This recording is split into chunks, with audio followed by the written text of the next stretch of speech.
And hello, what is going on, everyone? Welcome to this episode of Fun Speculation, Ultimate Podcast in the PM, whatever we're calling it these days. I hope you all are doing absolutely fantastic, and I hope your wallets are okay. I hope everybody's wallets are okay. And make sure you go double check, make sure it's in your junk drawer or wherever you keep it, and your little wallet holder on the nightstand or wherever you keep it, and double check that you got enough cash stored ahead for the times, because things are getting expensive around here in these parts. But shout out to everybody in the chat. Thank you for being here. It's been a crazy 2 days, I guess I'd say, in Xbox land and gaming land in general. And also, I mean, even more than the Xbox stuff, there's been stuff this past week that's really big gaming news, huge gaming news that we got to talk about. But I am very lucky today to have the first guest we've actually had on in a while. You know, we have Steel on a lot. You know, he's part of the family. PTK would hop on occasionally, whatever, part of the family and stuff. We haven't actually had a guest here in a while, and this is a guy that you've seen here before multiple times. You may know him from hanging out with the RDX crew back in the day, all the time, and been a huge part of the community and the Xbox community. But he's been doing his own damn thing on TikTok now for a long ass time, it seems like, and he's killing it over there. And occasionally we'll hit each other up over there on TikTok, say hello while he's streaming and stuff, and he'll just check in with us and we talk or whatever. And I always appreciated this guy, and it's like, dude, he needs to be on a podcast again. So sent him a message, said, hey, Obi, you're not Xbox Obi anymore. You're Lord X Obi, but you're still welcome here anytime. And I was just sending you an invite, and you were more than gracious enough to say yes. So super glad that you decided to hop on and grace us with your presence, man. Because I know it's rare these days. You haven't been on a podcast in a long time. So, but hey, I'm glad you're here, man. And I know you got a lot going on too. So personal life, all this other kind of stuff. You got a lot going on, but it's good that you still made the time to hang out with us, dude. No, man. Thanks for having me, man. I've always been a fan of you guys and how you guys have always just kept things positive. Even during like dark times of depression, not to go too deep into it, I would literally put your guys' stuff on while I'm folding laundry or doing something just to listen to Pong, just, glaze over some games that I don't even know or like. And just hearing passion about games, right? That people are excited about. It's just like people like Pong and you, or it's just it's nice that when like everything's crap around you in the world, that it's nice to listen to people that always have a positive outlook on things. And haven't been on a podcast in a while, and so it's not, and be honest with you, it's nice because usually when you're streaming, you're the center of attention, so it's nice that I get to just be quiet for the next while. But yeah, man, thanks for having me. I always appreciate it. Yeah, man, that's good. Kate said this looks like a father and son's episode here. So who's daddy though? That's what I was just trying to ask her. Is like, who's dad? Am I think daddy? they're both your kids, and I'm just grandpa. Yeah, I didn't know if it's because you're all both wearing hats or whatever. It's like you're the creepy uncle. Yeah, your Pong's a creepy uncle. The approving uncle. Kate said if you ask her, we're all daddy. I don't know what that means, but I'm getting upset already right now. Oh, well, we're back to that again. I get. Caitlin, it's been a while. It's been a while. I got you. She's turning into fancy right now. I don't know what's going on. Hey, did you guys bring your girlfriends? Yeah, mine's out of the house right now, Caitlin, or else I'd make her pop in and say hi. But yeah, shout out to the chat. Thank you all for being here. See lots of awesome names here hanging out already. And yeah, we got lots to talk about today. But we're also graced returning again from space. I'm guessing you're on a break from space right now. Yeah. The one and only Jasper. What's up, dude? It's going pretty good. And you were talking about Obi not being on podcast for a while. I think the very first podcast I did with Fun Speculation, Obi was the guest on it with me as the guest. So kind of really bringing it full circle. How long ago was that? Was that like that was like 3 or 4 years ago? 4 years ago. 4 years. It had to do with Jasper. That's when Jasper would give 1-word answers. Now he's up to like 3. So. Yeah. Oh, I remember Yeah. that. I remember that. What have That's you been crazy. up That's to what- lately, Jasper? Nothing. Yeah, nothing. No. I've been hitting the gym, touching grass more often than not, trying to get healthy and fit. You know, the new standards coming down. You gotta be strong. You got PT. So, Oh, yeah. And then played Silent Hill F. Finished that. Pretty good nice. game. Oh, Yeah. nice. Played And on that's PC. about it. Yeah, PC. Right on.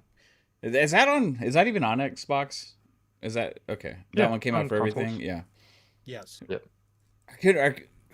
Was there? Because There they was a just talked about Silent. this week. There was a Silent Hill that the one wasn't they just though. had. The remake. 2 that they just did. remake. was on Okay. PS5 and Yeah. PC. Yeah. That's right. Yeah. But they just came out and went, "Oh my God, Silent Hill F already beat Silent Hill 2 remake sales." Well, Yeah, because of put some it more everywhere. places. No Amazing. shit, Sherlock. Amazing. Square's found that out too. Weird. It's just crazy how that works. Anyways. And speaking, I see that Jasper already used the phrase "touch grass," and I see Void Rat in the chat said the phrase "touch grass." I recommend you guys go check out the last episode of Sup Babe podcast, episode 3 with me and Kate, because she goes on a rant about that phrase, how much she absolutely just hates it. And I don't know why. I was like, oh, okay, you know, but some reason it drives her crazy. Matt, I want to say something about that. I've been actually went on a binge the other day on a break at work, and Yeah.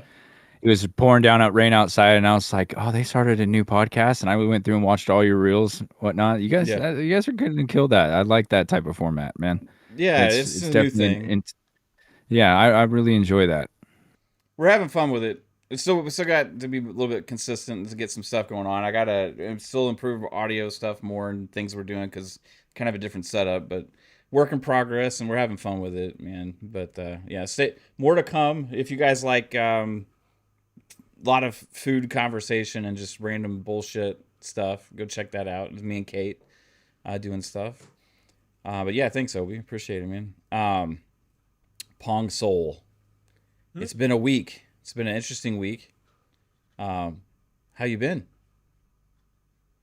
Well, you know where I'm at. First of all, great to have Obi back on. Obviously, Obi, it's been a minute, brother, and great to hear. Obviously, we all have a lot of real life shit going on right now, man. So I just thankful that you could make time and show up here, man, because it has been a long ass time. And of course, Jaspy coming down from outer space, protecting us from the aliens. Anytime he gives us is always special too. So yeah, great to see you, Mav. Great to see the chat here. My life is filled with everything but gaming right now. However, Mav, Did you make time for? week it is. Oh my God! You know what week it is. Yes. You know what week it is. Where brother. did you get that? The goat is back. Oh, Amazon, I've been playing. bro. I've been Amazon, playing this, bro. I've been playing the shit out of it, man. The Oh. goat Hiding is that behind back. your mic the whole time. I didn't know he's wearing a Final Yeah. Fantasy Tactics shirt. Yeah, The way he's been sitting this whole time, he looked constipated, and then he just waited for Well, his I moment. am closer to the mic now. I have to be closer to the mic, but obviously I didn't want him because I knew Matt would recognize the tops of the heads right away. But Oh man. oh, it's good to be back. It's good to have Final Fantasy Tactics live. I did get to play a little bit of it the other night, so I got through a few different battles. Mav. Okay, listen. First of all, they again, I said because they weren't going to do the War of the Lions that I was a little bit disappointed, right? So, and a lot of people didn't know how this was all going to turn out when that announcement got made because a lot of people love the War of the Lions changes that they did. So far, and especially since for people who don't know, they actually do talk about the War of the Lions in this. This actually occurs. This game is set actually after the War of the Lions. So they do a little synopsis of kind of what happened. But this is kind of a different story. But Mav, they so far have alleviated all my fears or any kind of concerns that I might have had with where they were going to go with this. The story, first of all, is absolutely fantastic. I have said this. You can go back on podcasts whenever we talk about Square Enix. I think they are at their greatest when they do high fantasy. Oh yeah. I still believe that to this day. Again, Final Fantasy VII is not one of my favorite Final Fantasy. I know, sacrilege. I still think that their high fantasy Final Fantasies are the best. This game right here, okay, it's in the cutesy 2D, 3D new model, which looks gorgeous. I love how they did it. The screen, people were saying that they thought it looked weird because, a lot of people like the original pixels, but it doesn't work on today's OLEDs and all that kind of stuff. So a lot of people think this is a cheap way to go. Actually, if you look at the artwork and how they did the artwork here, it's got a textured paper look to it. Like it's really tough to explain, but if somebody who's drawn and colored on textured paper, that kind of rough paper, that's what this looks like, and it looks gorgeous. But the voice acting, Mav, the writing, the high English that they use in this game is phenomenal. This is a cutesy 2D, 3D tactics game. If they were to turn this into a Final Fantasy VII or Final Fantasy 16 like game where it was where they turned the graphics up to 2000, brought in like realistic type graphics, and this was all in a high fantasy setting, this would probably be one of their best. I mean, it's already one of their best games of all time, but I'm just saying it would probably be one of their best newer games of all time so far, just from what I've heard from the acting, and I'm using the English voice acting, phenomenal, and the writing so far. The tactics are all still there. I got the deluxe edition on a key shop for $46, so I'm happy with that purchase because it does give you some early weapons and armor, and also obviously you could color. But so far the tactics are all there. I'm playing on normal. I'm not playing on difficulty. Obviously, I'm not doing that. Anyways, but so far it plays like Final Fantasy Tactics. It feels like Final Fantasy Tactics from the back in the day, and I am extremely it's perfect, man, for me. It really is. Like I've been playing it, and it's also in the stream your own game feature. So I was able to play it in the cloud too on my tablet while we're doing other stuff. It's just absolutely. So you bought it on Xbox? Yeah, I bought it on Xbox. Okay. And I bought it on Xbox because of that. Okay. Because it's just good to have it on my console, and that way I can play it anywhere. You know what I mean? So, absolutely awesome. It's just bringing back all the memories, of it, and I still like. Yeah, I had been playing Triangle Strategy. I had picked up on PlayStation when it came out, Ogre Tactics remastered and stuff. Yep. And just after playing the first hour or so of Final Fantasy Tactics, it's still the GOAT. Even despite as good as these other games are, like Final Fantasy Tactics to me, is still the GOAT. Like tactic style game like that. Whatsoever. So. I've been having a blast. Fuzzy said he's running late. He'll be here later. But you guys remember last week I told you that we had his I got his headshot. He's really out there. He's making movies. He's big time in it. So I got his. I can maybe leave this here for the time being. Until he gets here, but that's his official headshot. We found, I don't know if I was supposed to share it yet, but his actor name is actually Von Belvedere. So if you see Von Belvedere in the credits and you don't recognize him, because of all the hair and stuff, it's Fuzzy. Shout out to him, man. He's just out there killing.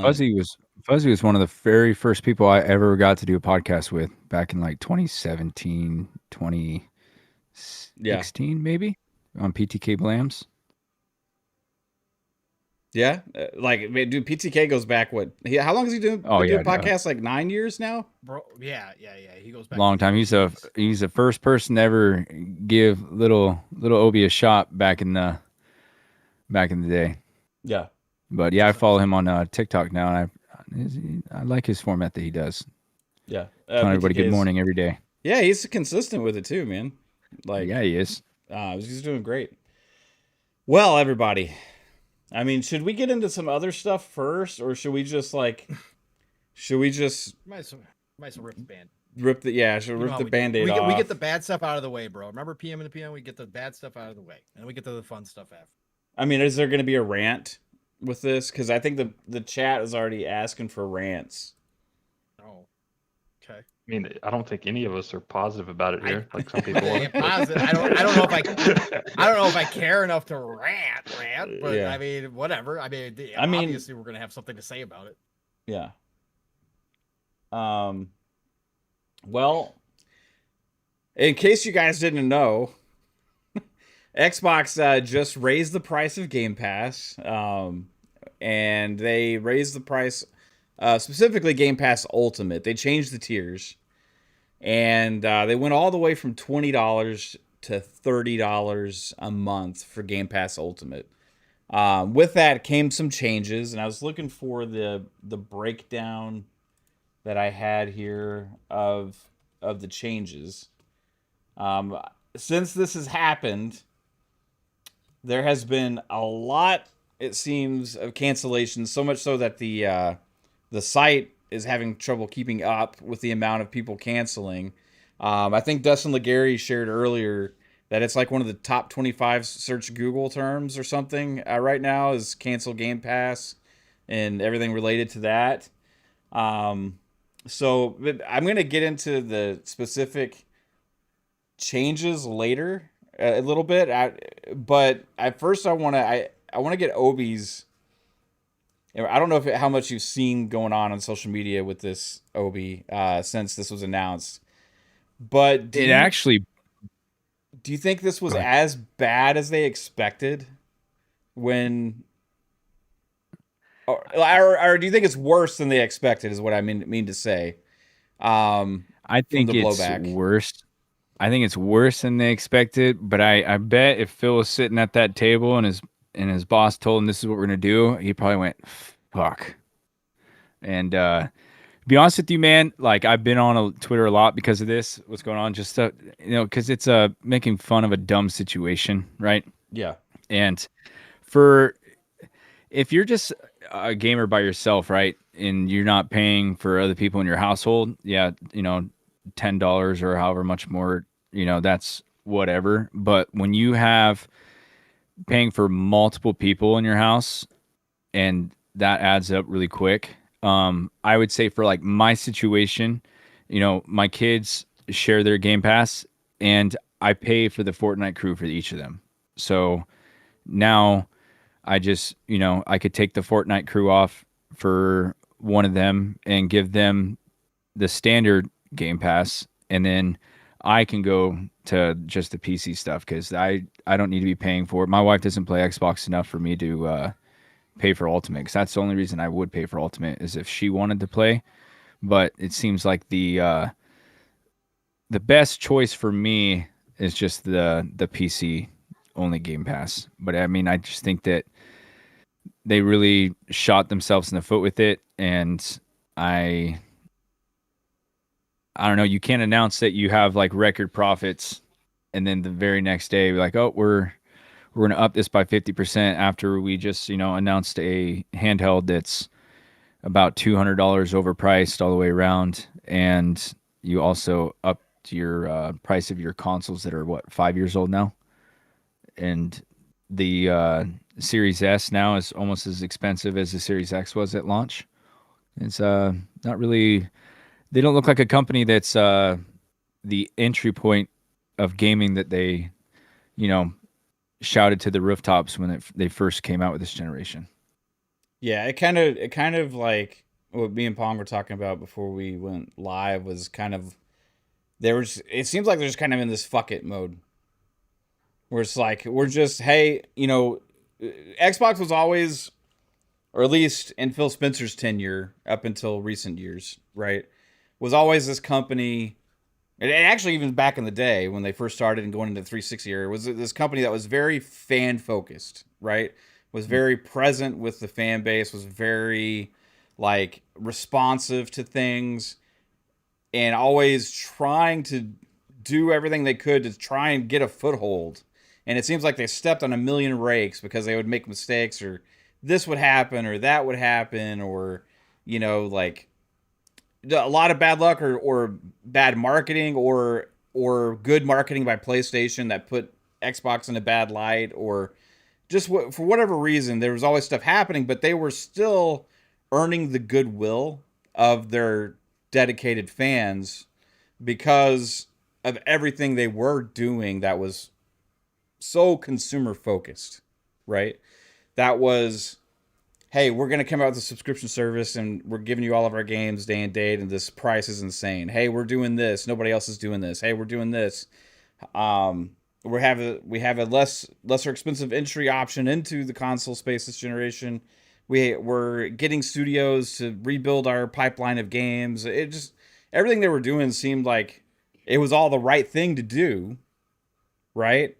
But they still weren't able to gain that foothold in the market with what they were doing, despite all the stuff that we've been talking about all these years about how everybody's crazy because all this shit that they're doing is awesome, but everybody just acts like they're not doing anything, or like they're shit, or Xbox has no games, or Xbox this or that, or whatever. And I was like, man, like, shit, it's the best value out there. It's the best. They have more games coming out than anybody in the next couple years, and all these different things. And it kind of seems like now they're just willing to, like, hey, this is what it is. You know, like, this, fuck it. We're going this other direction. And it started, I guess, last year, right? We're going this other direction. Hey, prices on consoles are going up. Sorry. It is what it is. You know, hey, this is happening. No, they're not going to really talk about it or react to it. They're just putting it out there. Hey, this is the price increase on this. This is the price on this. This is the increase on this. Hey, we're removing this feature. Or, hey, we're adding this feature. Or whatever. Hey, this is the new price of Game Pass.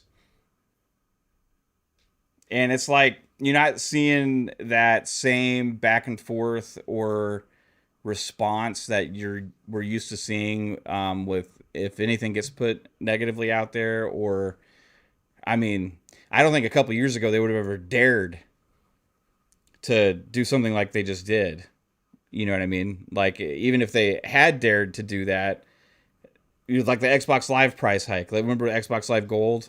They tried to raise the price, and then immediately that same day after the reaction, they were like, well, we take it back. We're just kidding. You know, we're sorry. You know what I mean? I was waiting for that. Yeah. Still am. And with this, I don't think it's, I just think that it is what it is. And I think that's the way that they see it. And I don't think they care what anybody says or thinks about it. Unless there's so much cancellations and stuff to where they're actually like, oh shit, this is actually going to kill us. You know what I mean? And like, if they're at the point to where this is actually going to hurt them so much financially, then at that point I think they could potentially do something. But other than that, I don't think they care about what people say anymore. Yeah, I don't think they care about how people feel anymore. I think it's just about what are the numbers going to say at the end of the day. And like Pong, you were talking about before, it's like, you know, the money guys are in charge now, right? So that's just, they don't care what people say or feel. It's just going to be about the bottom line, right? So yeah, I think they just said, fuck it. Does that mean that I'm going to cancel? No, because I got to look at, you know, for me, it's a pure dollars and cents thing and a numbers game. Like, I don't like it, you know, but at the end of the day, is it still something I see value in? That's up to every individual person. You know what I mean? So, as long as it exists, and I don't know what that cutoff point would be for me, you know, but as of right now, they haven't hit it yet. I mean, just if I look at the games coming out for the next couple months, like, I've no way I'd cancel it right now. We got Ninja Gaiden coming. I got Call of Duty coming. I got, you know, fucking Outer Worlds 2 coming around the corner. There's several other games too that I want to play that's coming out soon. So, like, for me, it's like I'd be biting myself in the ass if I did that right now, you know. So I'm not gonna do it. But it's gonna be up to them to keep up that pipeline to keep us subscribed. Or if 75 games. They did up. They said they made it. That's a commitment. They put a number out there. They've never put a number out there as a commitment for the amount of day one games. Oh, they just gave you 12 months and they didn't deliver on that either. That's true. But like, I saw somebody put out there a like list of like how many games they had day and date, and I think like this year it was like 51 or something like that. So like 75 plus is a jump. Now it depends on what kind of games they are too. Yeah, I mean they could just go get like fucking some indie game that no one's ever heard of and be like, right, launch day one. Yeah. Oh God. Your mobile games. Oh look, Candy Crush 2. Well, how did you feel when you first saw it? Like, are you going to cancel your subscription, Jasper, or is this something that you're going to maintain? So, I've already canceled my Ultimate like before, just because I haven't had my Xbox. I haven't played Xbox, my console, in like a year because it's not with me. Right. Yeah. You're on PC right earlier now. this year, earlier this year I just moved to PC, and I've been considering just kind of doing the sub thing where like you sub for a month whenever that game comes out, just because this year hasn't really been too worth it for me, because I played South of Midnight, Claire Obscure, and that's like the only Game Pass games I've really played this year that have kind of launched day one. I'm going to play Call of Duty, so I'll keep it for another couple months, but even this new Call of Duty, it's not the most appealing or interesting to me, so like I'm probably just going to play the campaign and then go back to Battlefield. So I've had a lot of more third-party interest this year than I have Xbox-wise. So I mean, them raising the prices, it's not great for me. Like I don't like it. They're kind of losing me as a customer right now. So we'll see. Yeah. Do you still choose to buy games in their storefront, or do you usually use Steam right now? I use CD keys all the time now. I don't even like go through Steam. I just go to CD keys and get it for like, even if it's a launch game, you get it $5-10 cheaper most times, and that's how I've been playing games. Like get a Steam key or whatever. Yeah. Or do you just get whatever best deal key they have at the time? Because they'll have like Xbox Store keys too for PC, you know. That's usually just Steam, honestly. Yeah. Okay, that's fair enough. Just curious. Pong Soul, we've speculated this day would come at some point. Like you had mentioned a few different times when we would discuss potential Game Pass price increases and all that kind of stuff, that I believe you were actually one of the first ones I heard you say that you thought they would eventually settle around 30. Yep. And then you said that would also be like your breaking point at that point. After anything above that, your max dollar value, you think you'd be willing to pay. Now, always that's subject to change, I guess, depending on the value that they provide or whatever. But sure. Hey, it just like everything else they've done this last year. It's happened sooner than we thought. Yeah, I thought there were maybe one more in betweener. You know what I mean? For a couple years, and then maybe like first year into next gen or something, they jump into 30 or something like that. I don't know, but this was kind of surprising. We just had the Xbox ROG Ally get sold out at launch, or when the pre-orders went live. It was higher than everybody thought it was going to be by about $100 at least.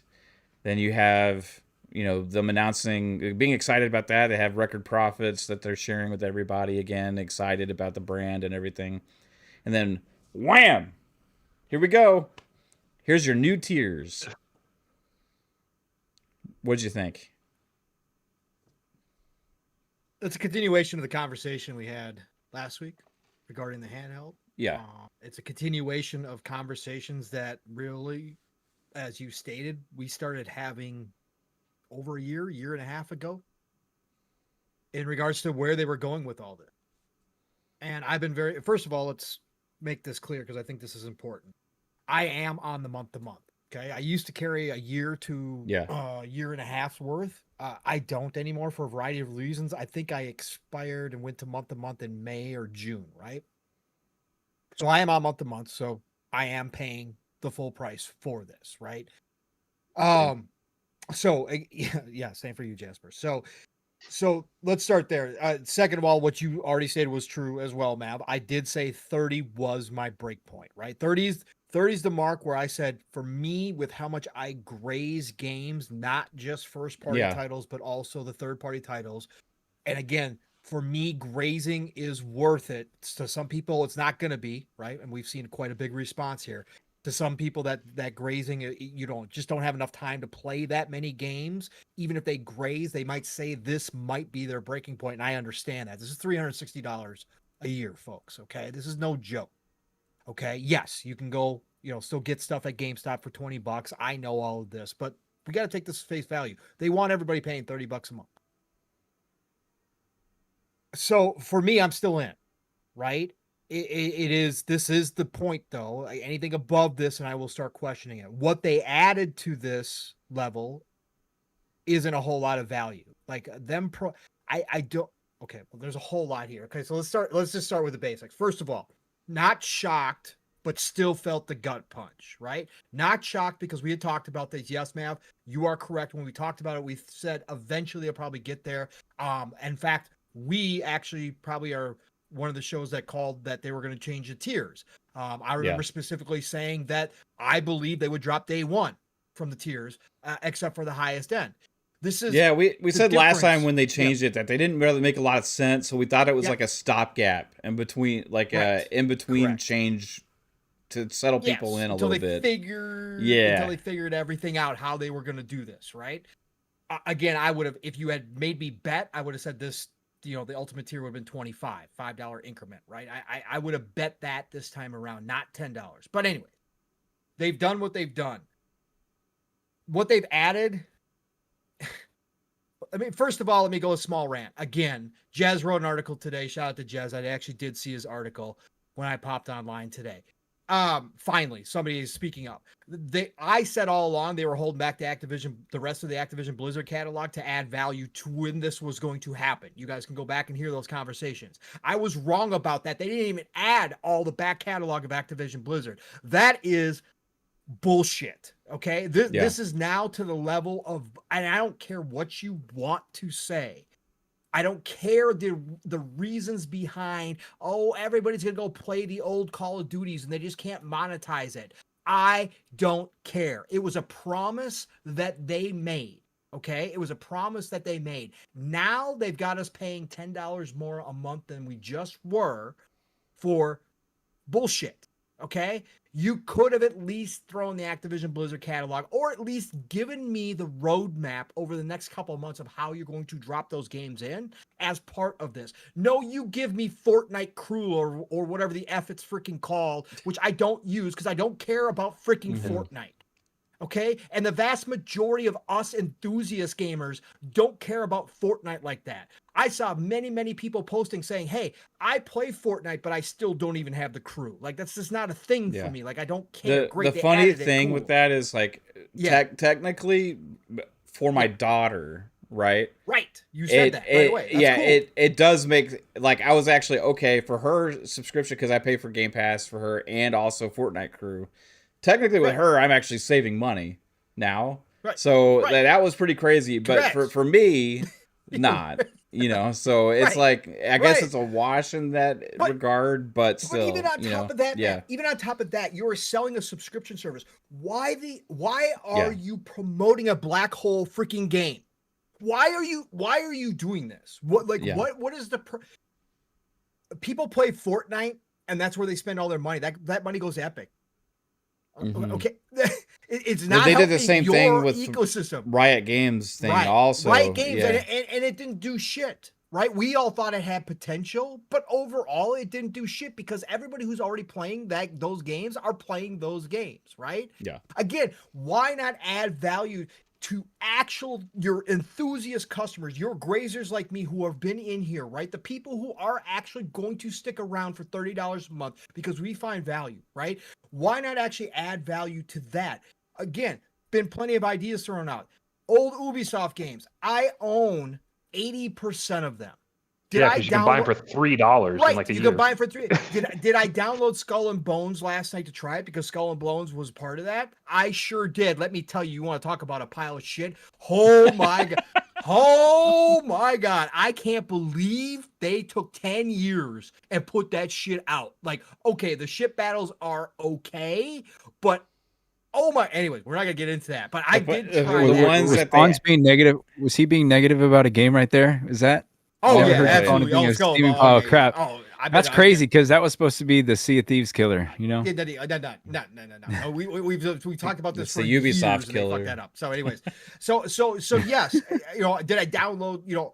Did I download Risk? Of course, I'm going to try out Risk or whatever else. I had it on. I think I Yeah, had the it ones I on was before, most back in the excited day. about to see Yeah. on there was the Monopoly, Yeah. the new Monopoly Right, the games. Monopoly. I downloaded Monopoly. Yeah. Yeah. So, but again, that's not value. Now, if this was all of Ubisoft Plus, okay, now we're talking, right? Yeah. Had you added, okay, if you were going to pay the $30 a month, now not only do you get our first party titles day and date, but you get the deluxe editions or the ultimate editions because you're paying that extra $30 a month for. You're going to get everything. Okay, absolutely. Early access. Okay, absolutely. Now you're adding value to your core enthusiast customers who are going to purchase this ultimate level more likely than not, or stick around at this level more likely not. But the bullshit they added is garbage, and then not to have the Activision Blizzard catalog, like again, you're just insulting me at this point, right? And again, I'm sticking around because again, value wise to me it is because I'm a grazer, right? But again, now we're at the point of 5 and just under quarter first party games at $70 per pop per year. Now, have all their first party titles been absolute games that I've wanted to play?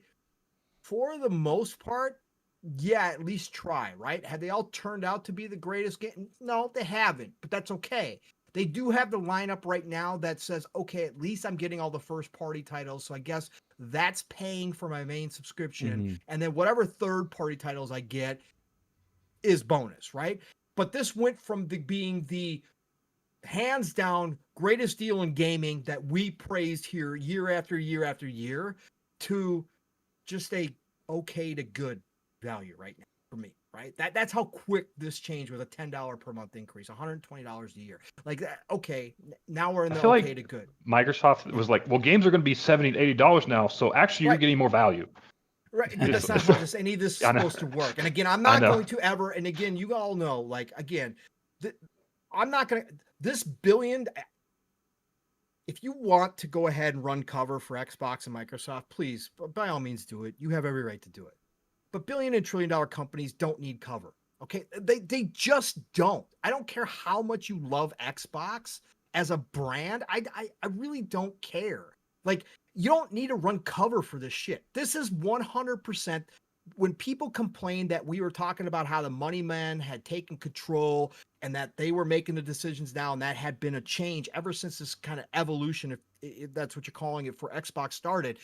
And people were like, oh, the money men are always in charge. The money men are always in control. No, this is what it looks like when the money men are in charge. Yes, they're always around. They have to approve checks being cut. They're always in the background. But you generally speaking have people like Phil, like Sarah, like people in the heads of this division, a very specific type of division, who understand their consumer and generally, like you guys were mentioning, play towards the consumer while the money men stay in the shadows. This is what you freaking get when you have the money men in charge and the actual heads in the shadows not controlling very much of anything at this point, other than saying cutting deals for certain games, etc., blah, blah, blah, running the studios.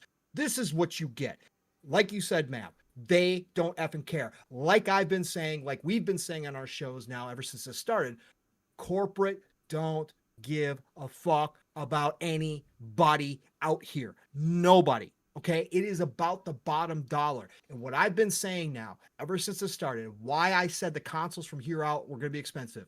This is now the enthusiast game. Yeah. Right. Yes. They're going to have these cute little levels. If you can wait on the day one games from first party, cool. You got a relatively decent level to go to. You can bump yourself down.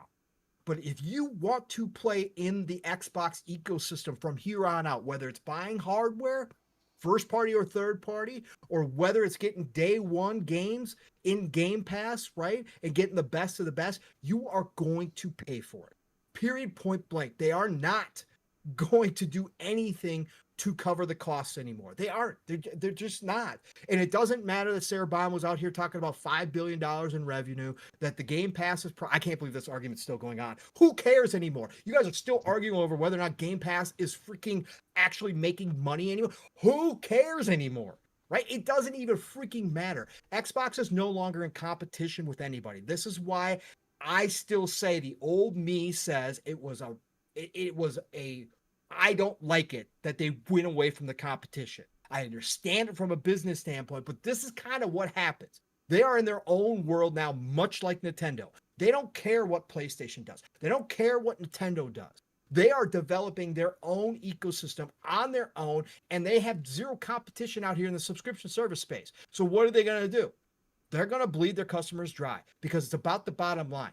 And they had to know for the people rightly pointing out that there was obviously an increase in volume and cancellation, that they were going to get those cancellations, right? They had to know that was the calculated... Do you think it was more than they expected though, Pong? Or like the outcry? Or no, do you think way.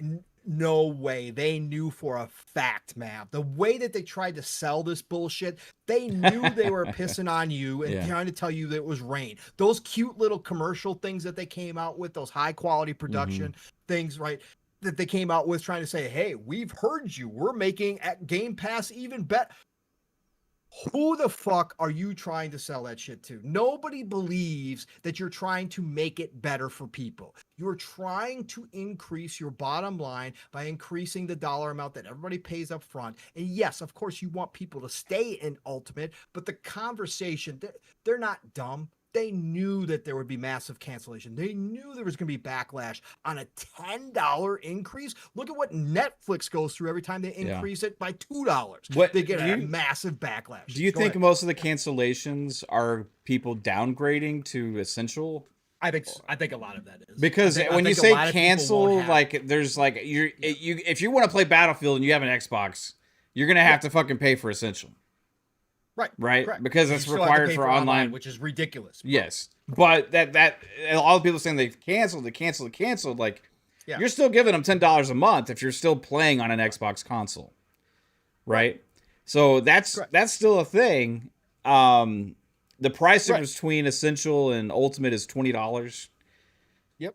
So like for math purposes, if you're locked in at having to pay $10 a month no matter what, right, you're at $240 a year, I guess, difference if you want the game's day and date, right, and then there's a stopgap that's $5 more than the Essential, that's the Ultimate now, or the Premium now, that gives you a good selection of games, and then within a year, first party games. Now, so maybe a lot of people settle in on that one. I don't know. Is the you know how people game share? Do you guys think that the crew pass will be included in that family? Like if you're doing not the family share, but I think it goes to one account, because don't you get like V-Bucks or whatever for that? So like that's going to be tied to your account. Yeah, that's what I was wondering. That's what I'm saying. There's just so many other and like I threw in the DMs and I saw you guys talking about it too. But like they could have thrown in the subscriptions for WoW, for Fallout 76, or like I said, even given 50% off as a added bonus to those subscription services. Or every couple months rotate like the in-game currencies that they offer. Like something. And then to change the point system on top of it as well, and start limiting how many points people can actually, use or acquire in a year, depending on what level you're at.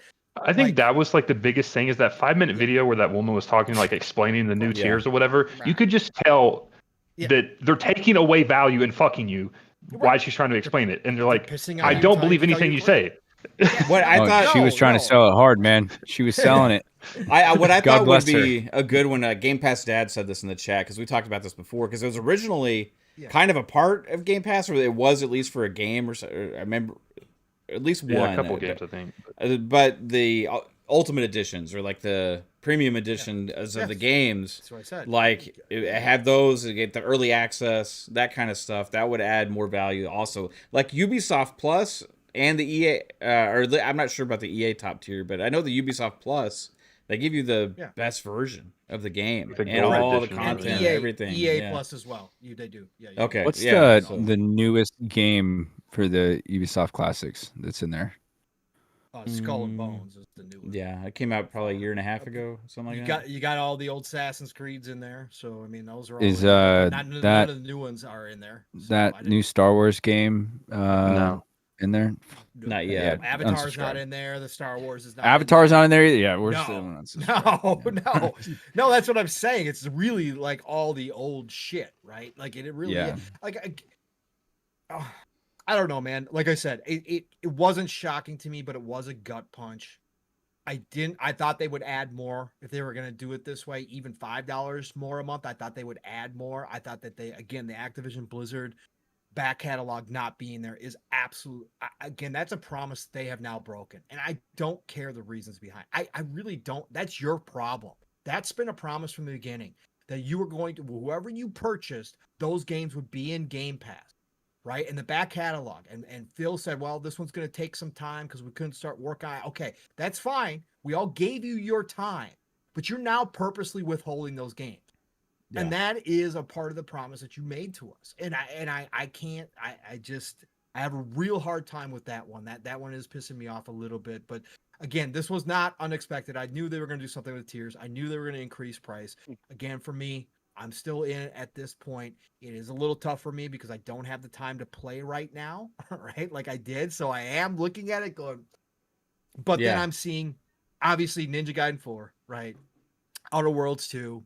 Like I'm gonna, even when I don't have a lot of time to play games like I used to right now, like I'm still gonna touch those games. I'm still gonna want to play those games.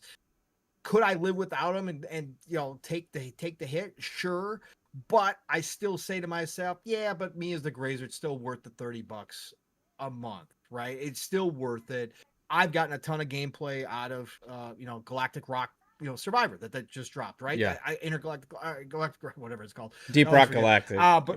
Deep Rock Galactic Survivor. Gotten a ton of gameplay out of that, right? That was a surprise drop in the Game Pass, right? A game I didn't know I needed, but that's become my favorite Survivor game. That's where Game Pass to me still holds a lot of value. I mean, I'm in. This decision that they made, I can honestly tell you that I probably won't buy a new console. I won't buy the next Xbox console because I don't see a point to it. I was going to mention that this does have me questioning, depending on where they go, Matt, of whether I actually do want to. And again, that's a whole nother discussion. That's something that we talked about in the background as well. It's something I brought up. They're not going to have a need for these tiers with the next console. Yeah, because the next console is going to play the PC version of all the games, right? They're going to have one version PC of all the games you can play for forward. free anyway online, right? Right, you can play for free, and that's my question in the background was whether or not PC Game Pass, which went up $5 this time or whatever it was. $5 which they didn't talk about either. No, because it looks bad. Because I thought they like that 5-minute video. I thought they got rid of it. I was like, where the fuck is it? I know, because they didn't want to mention it because it looks shitty. Because you play for online for free on PC, and they only increased it to $16. And it's like, dude, you still get day one games. You still get Call of Duty. You still get everything. It looks bad. But maybe they left it on there to make it feel like you're still getting something for your money. Maybe. But I'm just saying, like, next generation, if it's going to be this hybrid system, technically speaking, like, there's not going to be a reason for anybody who, like, does that. Like, you could just use the PC Game Pass. Or are they going to, at that point, then increase PC Game Pass to match the ultimate version when they bring out this new hybrid console that plays PC games? Like, that's my question. Like, we're gonna have to see how this plays out, but yeah, there's my thoughts on it. There's a lot more. There's a lot here. You can go a lot of different directions with this one, but I'm not gonna run cover for $1 billion trillion. This is Microsoft. This is what they've always done.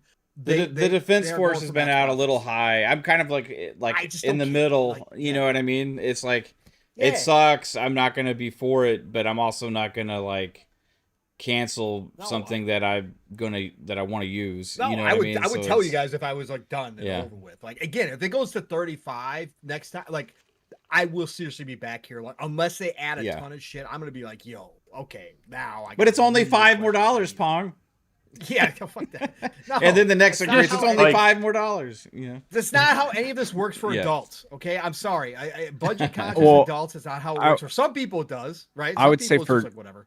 For Go ahead. Netflix, that's how that works, man. Because Sometimes but Netflix, they've gotten a lot of backlash. They've gotten a lot of backlash every time. yeah, they they've done get the even a 2 backlash, but they People come back. they truly don't give a shit at Yeah. all. well, But because the you know next what? time, They're- the next Stranger Things that comes But- out, you know, it's like everybody dives back in. But the you know? difference is, too, Yobi, to your point, that's when you're supposed to raise it, is when you start hitting those big levels of subscribers, right? You're not Yep. supposed to do it when you're not even close to what your originally plan was for the Game Pass, right? This is just a flat out, okay, we know we're maxed out on console, so we don't give a fuck anymore. We're really not going to grow. So now we got to squeeze as much out of what we have left as we can Yeah. out of these people. That's the difference. Netflix waited until they were almost at what?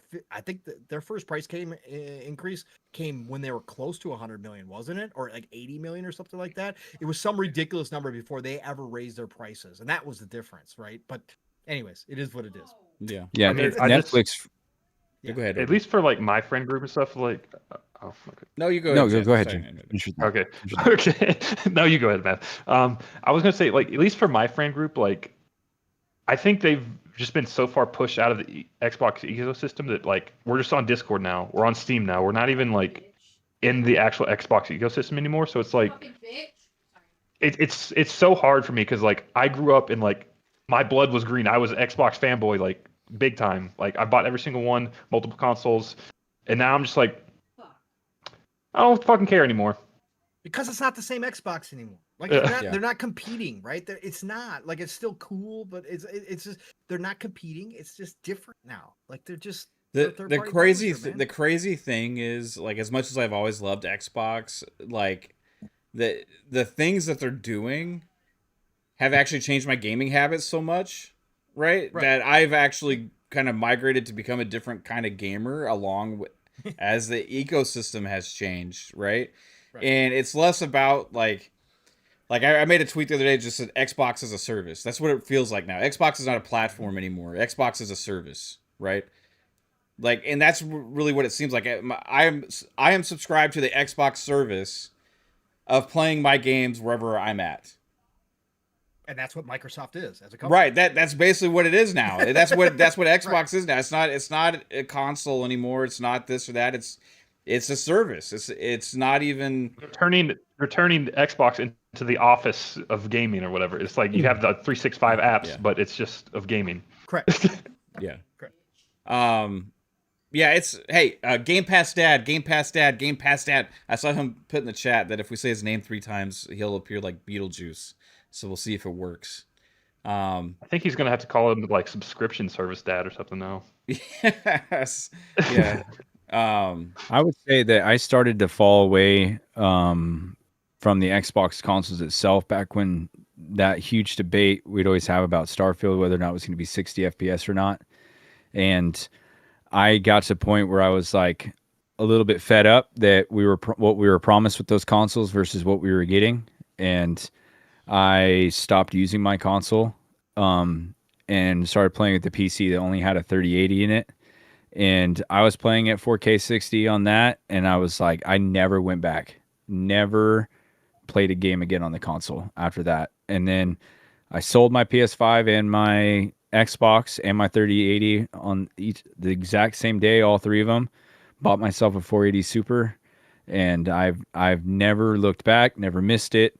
But I do enjoy the day one games coming from Xbox, like immensely, like Indiana Jones, Forza, all these games.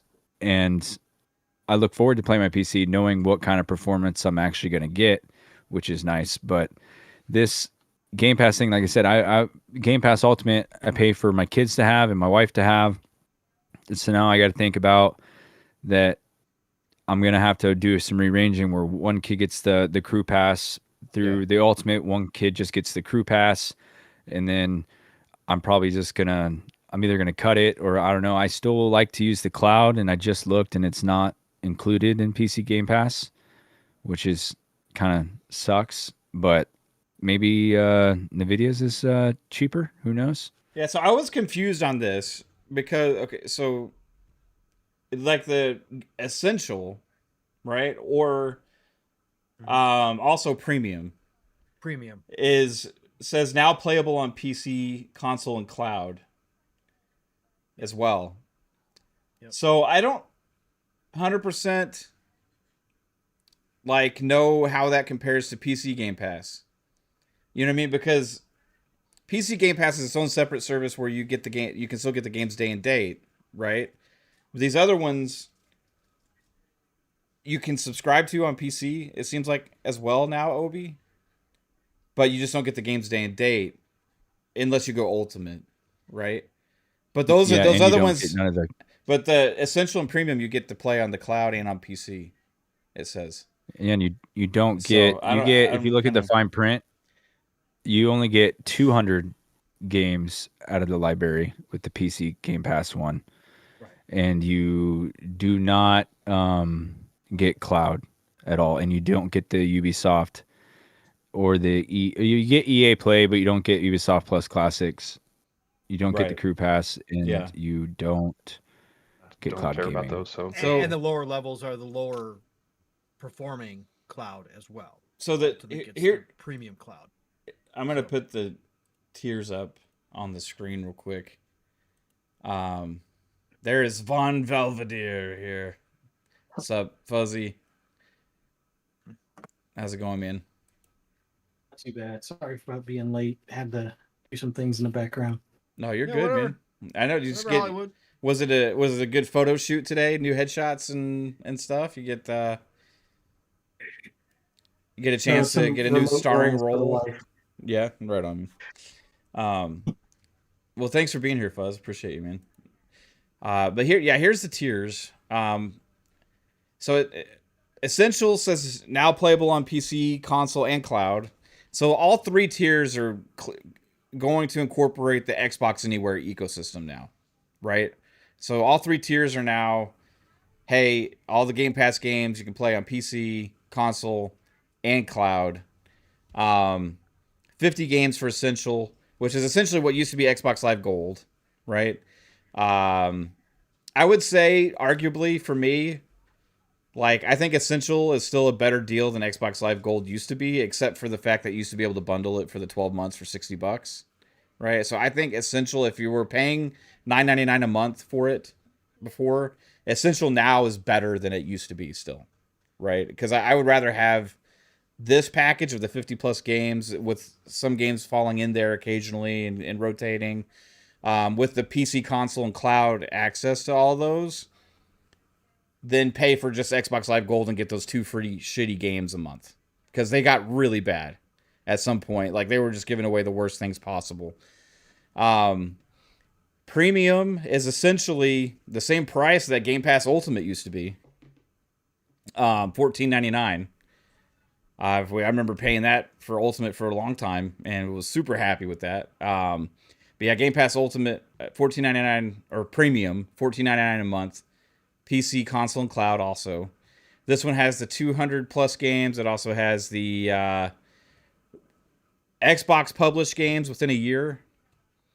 And it includes the Riot games, in-game benefits and Riot games. And then Ultimate has the day and date games, $30 a month. Ubisoft Classics was added, which there was already a lot of Ubisoft games in Game Pass anyway. Yeah, they added a lot more with this, but I feel like we still got plenty of Ubisoft games in Game Pass to begin with. The Riot Games thing. I am curious about how the upgrade with the cloud gaming is going to be. I think that could be a good thing for me personally. But yeah, $30. And the question is, like, the 75 plus day one games a year, that's a big commitment that they have to hold up to. So we'll see if they actually live up to it.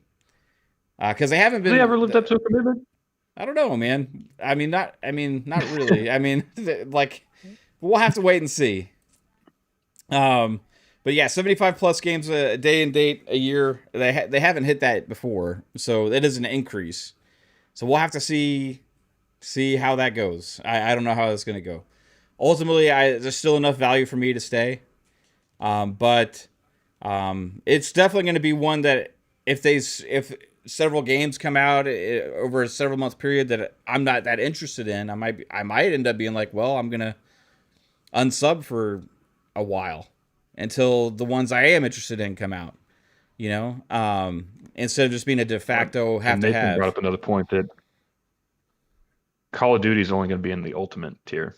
So, well, yeah, you because can have the premium tier. Well, all the new games. Why are did they only in... exclude? Yeah, but they specifically said in the video, for the premium tier excludes Call of Duty. Like, why would they say that? Oh yeah, that's kind of stupid. Yeah, I don't know. I would man. say it's interesting this is happening when it looks to be like the worst Call of Duty coming out in God knows how long. Yeah, we'll talk a little bit about the beta here in a little while. Fuzz, how did you feel when you got the news about you're gonna have to pay $10 more a month for your Ultimate subscription? Well, actually, you're in a unique situation because I think your post blew up that you made on Twitter, and people were upset at you for rubbing it in their face. One person even said you were mocking them. No, I wasn't intending on mocking anyone. I had to laugh at that. I've said it before. I said it before. I wanted people to use their Microsoft rewards points and stack as much Game Pass as they could. Like try to get 3 years out, and do that as often as they can. And I should have known once they said something about $5 billion in Game Pass being profitable that we would get this kind of increase like a day or two later. Right now it doesn't affect me because I am stacked up, and I know there's a lot of people like, well, they could go back and adjust it for. No, they're not going to do that. And if they do, so be it. Then they'll run out when it runs out. Didn't PlayStation I'll do that? continue to stack Microsoft Yes. rewards points and get gift cards and stuff, but I don't know. I just wait. Did the stream? Oh, No, you're wait. still here. No, I'm looking at something. But yeah, for the most part, I'll just use gift cards until since you can't put it directly towards Game Pass and things like that. Now my phone wants to go off. There we go. Is Sorry that Phil Spencer? Give him a piece of your mind. I wish it was Phil Spencer in them, but yeah, I just it sucks. I kind of figured something like this craziness would go on. About the only positive thing is that it's got Ubisoft Classics, but in that regard, I would rather have Ubisoft Plus Premium and get rid of that Fortnite crap. Like, I don't want it. To me, that would be a better value because then I would feel like I'm saving roughly $10 a month. And they've hinted at something Ubisoft related coming into the service. Why not do premium? But I don't know. $30 is definitely pushing it. Buy as many cards as you can find on the shelf now. Go to your Walmarts, your Targets and stuff like that. Or GameStop. I know that- GameStop's trying to Okay, push those yeah. $20 cards right now. But I know that's the thing. Like with like the cards, like previously, like if you bought like a lower edition of Game Pass or whatever for like a year or whatever, and you tried to sub to like Ultimate, it would like change the like you get like 6 months of the cheaper tier instead of the whole year card because you were subscribing to Ultimate. So it actually converted like the value if you bought like a lower tier card. So I don't know if they're going to do that now that GameStop is like, oh, you can still get Ultimate for $20, but instead of them giving you the 3 months or whatever, that you get like a month and a half for the 20. I don't think they're going to do that, only because if you were buying core or if you were buying console Game Pass, I could see them doing that. But if you're buying ones that actually say Game Pass Ultimate, they really, if anything, they should have had those pulled, because you can't advertise that it's 3 months of Ultimate, change the price, and still have those cards out in the wild, and then tell people that, oh, by the way, we raised prices, but too bad that store didn't clear their inventory prior to that. That would open them up to a lot of I bet you there's litigation. something that in terms of conditions though that they probably Or they would have There changed the probably is, name Yeah. of the yeah, service. like you know? that's the biggest thing. If they kept the name the same, that's going to be a legal battle that I don't think they want. I mean, they're already, getting a little bit of negative PR. A legal battle like that would definitely, bring things down even further for them. Like I'm curious to see how many upsubs they have. Aside from us that may have it stacked or at least a year or so left on their Game Pass Ultimate and stuff. But right now, it would have been better if they gave like a heads up notice, let people stack, and then that way you would have gotten more people into the door. Then you could figure out how the rewards points thing works with gift cards and stuff after. This way, they're gonna f around and find out like Netflix did when Netflix decided to raise its prices. Now their subscriptions keeps on going up and down depending on the shows and stuff. It'll go up to what it was before, but there was a mass exodus for Netflix when they did that initial $20 thing where they had already discontinued the mailed in discs and stuff like that. So we'll see what their financial report is next quarter, but yeah, find those cards, stack if you can. Make sure they say Game Pass Ultimate. Outside of that, I don't know. This will feed into my transition to Steam a little bit more, I guess. Water's I warm. don't know. And the funny thing is, they're doing this at the worst possible time because they just pushed this Xbox Ally as their handheld, even though it's not theirs technically, but with all that push for the Xbox Ally, it would have made more sense if they did something along the lines of like PC Game Pass staying the same price. At that point, you're bringing more people into the ecosystem. You're helping move some of that hardware, more feet in the door as far as being able to monetize them that way. But they kind of went about it at the wrong time, and I think Steam is going to be the ones that wind up being victorious in the end because the Steam Deck is like you can get a Steam Deck for half the price of the Xbox Ally, even though it's not apples to apples power wise, but still, you still have the ability to play just about everything that's on Steam, with the exception of a couple of multiplayer games that don't work well with Proton.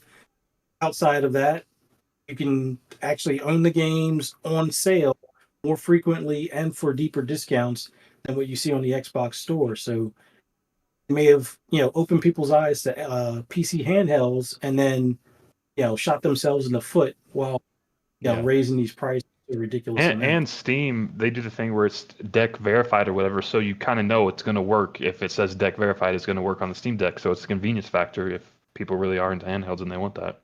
Yeah, the Xbox is doing something similar with their thing. With they have some kind of a thing like that where it's going to be like this is like Ally approved or some shit. I don't know what they're calling it. Another badge for their games. Yeah. They're gonna have the Series X badge, Cloud badge, handheld badge. By the way, if you guys hear any like loud, just random cursing in the background, my wife does not have Tourette's. She is playing the Call of Duty beta and she can't hold her tongue, so it's okay. Why isn't she here? I want to say hi to her. She's just chilling over there. I don't know if she'll come on camera right now. We need some of these for it. No. What's up, Bob? How you doing, dude? Nice hat. I had to, it's crazy time. I had to stop in and brainstorm some new branding ideas. You guys got any thoughts on that? $30 dad. $30 a month debt. And we don't even know if that's going to be the price we end at. Yeah, I mean, a lot of thoughts. I think you guys covered quite a few of them, but not a lot of them making sense to me so far. I might just have to go back to my comedy roots. I don't know. I feel like overall, it's just like Game Pass brought me back into gaming. That's why I was so passionate about it to begin with. Yeah. And now that they're just jacking up prices, like you can understand a little bit with them, with the consoles, like, yeah, sure, whatever, costs are getting higher. Like no one's really holding back on that. But like Game Pass has always been like really the value position of gaming in a lot of ways. And aside from like PC gaming and Steam, like the whole point of consoles was supposed to be an affordable, like entry level place to get into gaming, and like having this opportunity for a subscription service that gives us a like library of games to play every month. I just feel like they obviously don't have the right people making decisions on this, or just really disconnected between what, like I think Pong touched on and all you guys touched on before, like what the real like dedicated gamers really want out of Game Pass. Like the fact that they're taking day and date out of the middle tier for like all these new games doesn't make sense to me. Like the fact that they're like, oh, we'll give it to you like a year later. Like it really, like this price hike, the main thing it does for me is it makes me sit down and look back at how many, like even already with the price hikes, I've been looking at it. I've been like, how many of these games am I really playing on the very first day? Am I this excited to play? How long am I sticking with them? Is it more of just a grazing thing, like Pong said earlier? And it's just the value proposition is really slipping at this point, especially with the fact that, like, I mean, I play Fortnite, but do I pay for crew already? No. And like, I would have considered canceling it as an experiment to see how long I could last without it. But then I realized I looked it up. My daughter played like 20 different games on Game Pass within the last month. So it's like, there's still value there. Like she's getting into gaming. Like it's fun sharing games with her that way. But I just feel like it would make more sense. Like you brought up the point I made in the our group chat earlier about like it may like, cause we've talked about it like, hey, maybe we have a premium tier one day where we include the DLC, include the early access. For something like that, I'd probably be willing to take a look at it and pay like $30 to $40 for. But why are we getting all these additional third-party services that I don't use that much? Like most of the games that like you guys brought up earlier and Ubisoft, EA, like all of those games, like we can just buy because we're not playing them already. It's not even the newest games in those situations aside from like a 10-hour trial with EA. Like we could just buy those for pennies on the dollar 2 to 3 years later already. There's not a lot of value there, when instead they could either include like the premium version of their games or include like a WoW subscription. Like there's so much more they could do. And at the end of the day, it just makes me question like how much money I'm actually spending on subscription services. Cause like not only do we have Xbox, but all the other streaming services that you brought up. Like I definitely look at my bank account at the end of the month. And if I'm spending hundreds of dollars on entertainment, like Pong said, it's not a necessity, it's a luxury, and something's got to give. Yeah.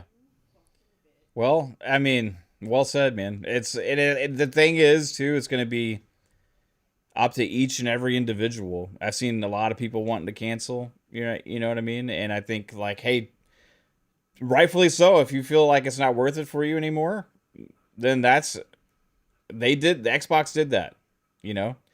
And they're going to have to adjust. If there's enough people that cancel, then maybe there's an adjustment. Like Pong said, I think there was definitely a certain level of expectation of cancellations with this. I don't know if it exceeded it personally or not.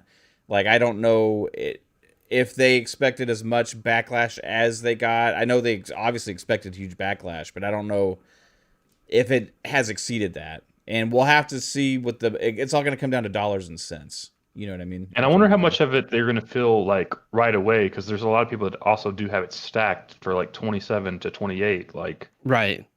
And they're going to cancel now too. Like, so are they going to fill it in a couple more years? Like, or are they filling all of it right now at the same time? Like, I don't know. Yeah, it's going to be interesting to keep an eye on. I think ultimately, the added value for me, like even though for my daughter, like I said.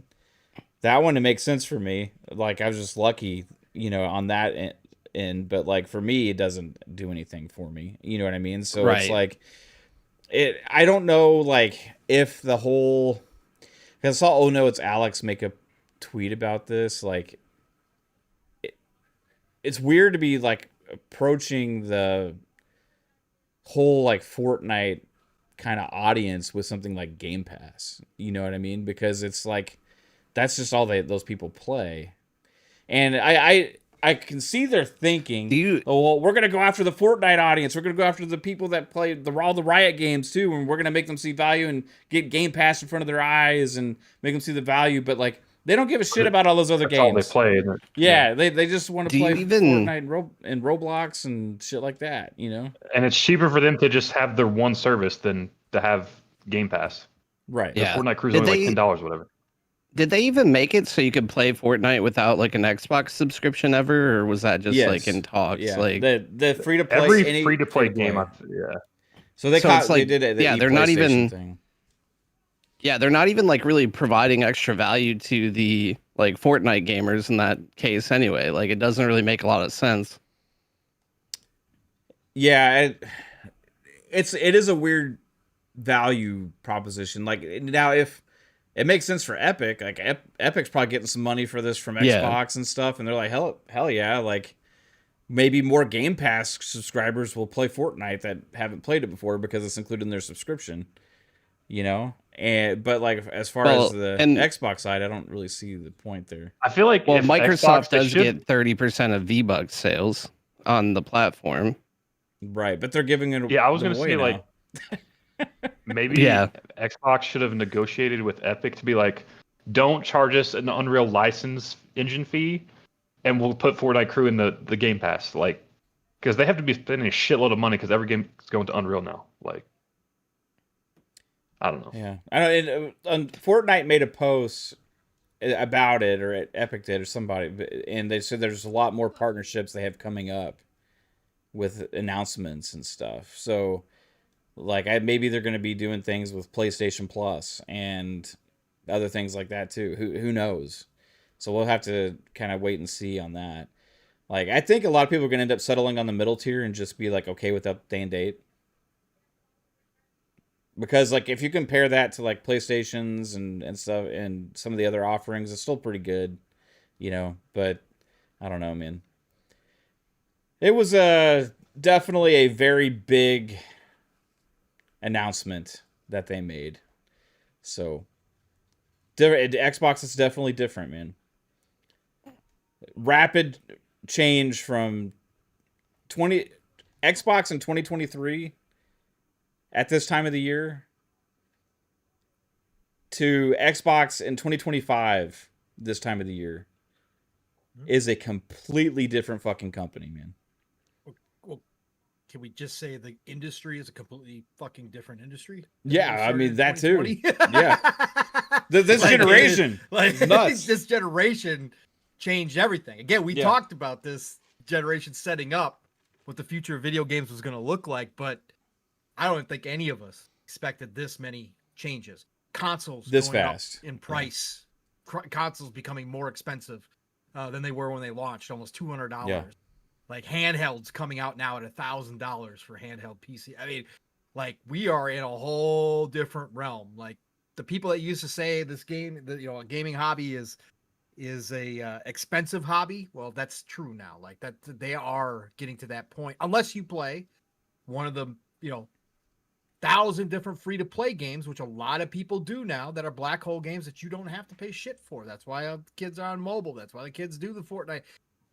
It's still cheap to play that way. Then there's even more games out there with gacha games and everything else that don't really charge you anything unless you really want to. Yeah. So I guess we're kind of getting this polar opposite kind of situation where we're getting polarized one way or the other. Either it's going to be really expensive if you want a game with games like it used to be, or you can actually get in pretty damn cheap if you're willing to, play the free-to-play game models and the gacha games and the mobile games and all that kind of stuff. And the mobile games are starting to look like AAA games now. So now we're blurring the lines. Or if you can wait that year, like the premium tier, you can get a lot of games for like under $20. You can. Yeah. If you can wait 3 months, you can get games for 30% less usually, But the curious part about the premium with the waiting, did they talk about the third parties not being there too? Because the third party deals might run out by the time. You know what I'm saying? Like, how is that going to work? Does the premium tier get any third-party games in Game Pass? Yeah, it says 200 plus games in premium. But they will get the third-party. Will they get the third-party day-and-date game? That's my question. There's no day and date. No day and date at all. Okay, because some of those third-party deals run out, quicker than others, so they might miss out on some of the third-party games. Okay, I was just curious. Yeah, I think that by the way, it's great to see you, brother. It's been a minute. Yeah, good to see you too, everybody. Thank you. I think the only day and dates are in Ultimate. Okay, fair enough. But Palm was just saying, like, sometimes day and date games, they're only out for like 3 months and then like they'll go away. Right. So if it's only a 3-month deal for day and date, are you going to get that in premium like the year later whenever it decides to come? No. I think it's its own just miss out. curated thing, you know. Yeah. Seems like they'll be making like different levels of deals with different companies or different games that have just been in the service forever, but I just feel like it creates a strange precedent. Does it, if the ultimate subscriber count shrinks for the ultimate for day and dates, you would think that would also potentially change the deals that Xbox makes with third-party companies to get their games into Game Pass as well, right? Like, Yeah, especially day one. Like if they have 40 million subscribers or something like that is what the last number we kind of was floating around there. Yep. So if that drops to like 25, does that Xbox pay less money for a game to be in Game Pass because there's going to be less people playing it? Like, I don't know how that works. I don't know. It's never been I explained. think the fully. dev would Each try one is charging different. more. Yeah, or does it work the Yeah, you opposite would- way? Yeah, I don't know. You would think that the devs would be like, well, you only have 25 million now. Like, I want more money. Yeah, Whereas, but like, then before you those had are 40. But if you have more subscribers, 40 million, that's 40 million people that might not buy their game day and date, as opposed to 25 million that might not buy it day and date. You know what I mean? So like, does the number like? I guess it just depends on how the dev looks at it at that point. 'Cause, Right, Like, if you're like- selling stuff in game and you're more concerned about game, like in-game time, then the 25 is not. Yeah, I you don't know. charge Like, more. is it more attractive the more people are, or does the devs say, well, if we're giving our game for free to that many people, basically, we need more money, you know, like, or they see it as a better marketing opportunity. So they get like, I don't know how it works with the whole with that, but it's interesting for sure. Shout out to 3-Bit member for 51 long months. Says FSP fan. How long he's been alive? Jeez. I know. I mean, I think it's around the time he started being able to grow facial hair. Damn. Maybe. Shout out to Mac22TH54 with the $2 super chat. Said Fuzzy B, the new face of Low T. That was a dig. Wow. Oh, Low T.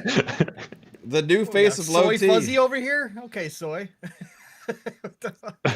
By the way, Fuzzy, I shared a shot of your headshot on this show earlier. You'll have to look at it. Do you know the one you shared with me behind the scenes and told me not to share with anybody? The one that you had made for all of your acting gigs that you're doing tryouts auditions for. I shared that with everybody earlier. I know you told me not to, but I was thought it was so good. I just had to put it up there. So anyway, Obi, any final thoughts? Like, do you think that ultimately Xbox will be harmed from this, or ultimately is it just like this is what they are now and it just is what it is and they're gonna be fine? I hope that's the case, but I don't think that they care anymore. I think that they're big enough to where they don't care. They have all these things lined up, and I don't know. I liked what Stein said today. That kind of gave me some hope. That he says that he appreciates how passionate and vocal fans are. So, I They've said that I so know. many times, Obi. They've said Yeah, I that know. so many times. I know, Shout out but, to like, Stein, but he's literally. I told him, I was like, I told him I'm sorry that it sucks to work for such shit bosses that, above Xbox. But, it's, I don't know. For me, it's not going to affect me that much because my kids are big, massive Fortnite players. That's all that they play. But it is cool. Like Ninja Gaiden, my son played through all that. I just walked into him playing that. I've never even played them. And he loved it. And, he loved Doom this year. He played through all that. And then when I was streaming it, he was coming in and telling me that I was trash at it. And I had to quickly humble him, showing him what difficulty he was playing at versus what difficulty I was playing at. But no, I'm still excited for the games that are coming out for them. And this is just going to be another one step forward, 10 steps back for them. They'll do something here soon that will make us all forget about this sooner than later. And I bet you, like I was thinking about this, I bet you that they're banking on, you know, how a lot of people forget what they're subscribed to, or really just kind of just don't care about the prices about things. I think that they try to bank on that. Like people forget that they're subscribed to Peacock, Hulu, Stars, HBO. It's just like, well, it's another subscription, right? And so I think the majority of people don't care. I think just the outspoken Twitter verse is the most vocal about it. Doesn't make it right, especially, I mean, they're Microsoft. We're making money off of it already, unless there's something big coming. But I can tell you what, the FTC wouldn't approve of this ABK deal if they knew this type of thing was going to happen. Well, they tried to stop it. They tried to stop it. And ultimately, I think at the end of the day, people will have a discussion about that acquisition in gaming history for a long time, you know, about how maybe that was a changing point for a lot of things, you know. So, but we'll have to wait and see, man. I as far as the next gen Xbox, still the consoles that come out, I know there's a discussion of like, does this make you lose interest in it and all that other kind of stuff. For me, it's just going to be, I got to see what it is. I got to see what the functionality is, you know. I'm not remotely interested. Well, what if it's a PC? PC? Well, what if it's a PC that you just plug on your TV? I have a PC. Can it run OBS? Can it run OBS? Can it run OBS? Can it run everything my computer does? Can I have this microphone connected to it? Can it do all multiple things at once? And will I sit there and have to argue if it's going to hold 60 FPS every time a game comes out? That's going to be the questions, Obi. Like that's I'm not like none of us know, right? Like that's the biggest question. Like, what will the form factor be of a Xbox PC hybrid, and what will it be capable of? Right?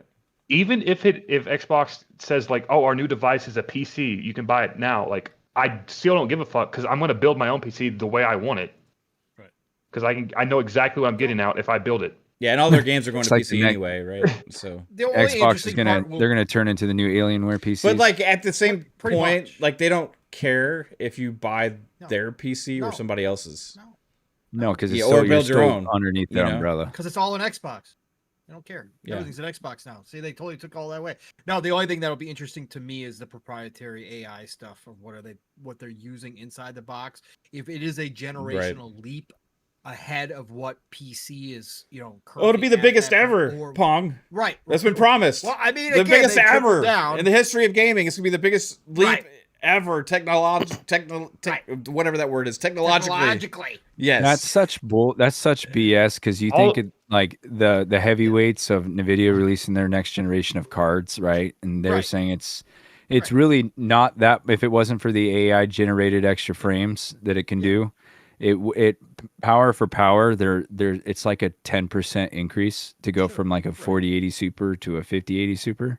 Yeah. I mean, if a game's not supporting, like a lot of games nowadays, they either are going to support AMD cards or support NVIDIA cards, and you can definitely tell when you're brute forcing a game with these GPUs, and then when you're having to brute force, let's just say like Starfield when it came out, it didn't matter if you just take it, if a game doesn't have, you know, DLSS, it's not going to matter if you have a 5080 Super or 4080 Super. You're going to get about the same frame rates with the two. So I don't think that Xbox can sit there and try to tout and say all these words and all this stuff, but it's not going to do better. As this has an AI chip, but all that's doing is offloading the upscaling process to a separate chip. And I get that. Yep. It's just like. But if that's something that would cost me a lot more to put in my PC, right? Then I start seeing, especially if it like upgrades my old. I mean, it comes on your GPU and your PC. So well, I know that, but I'm saying the new ones, the new versions of all the shit, right? That would. Just get a new GPU. Right. I would just upgrade the GPU. That I will have to wait. Correct. Because the VRAM on that's just going to be astronomically better, and all the other things that you could do for it, and.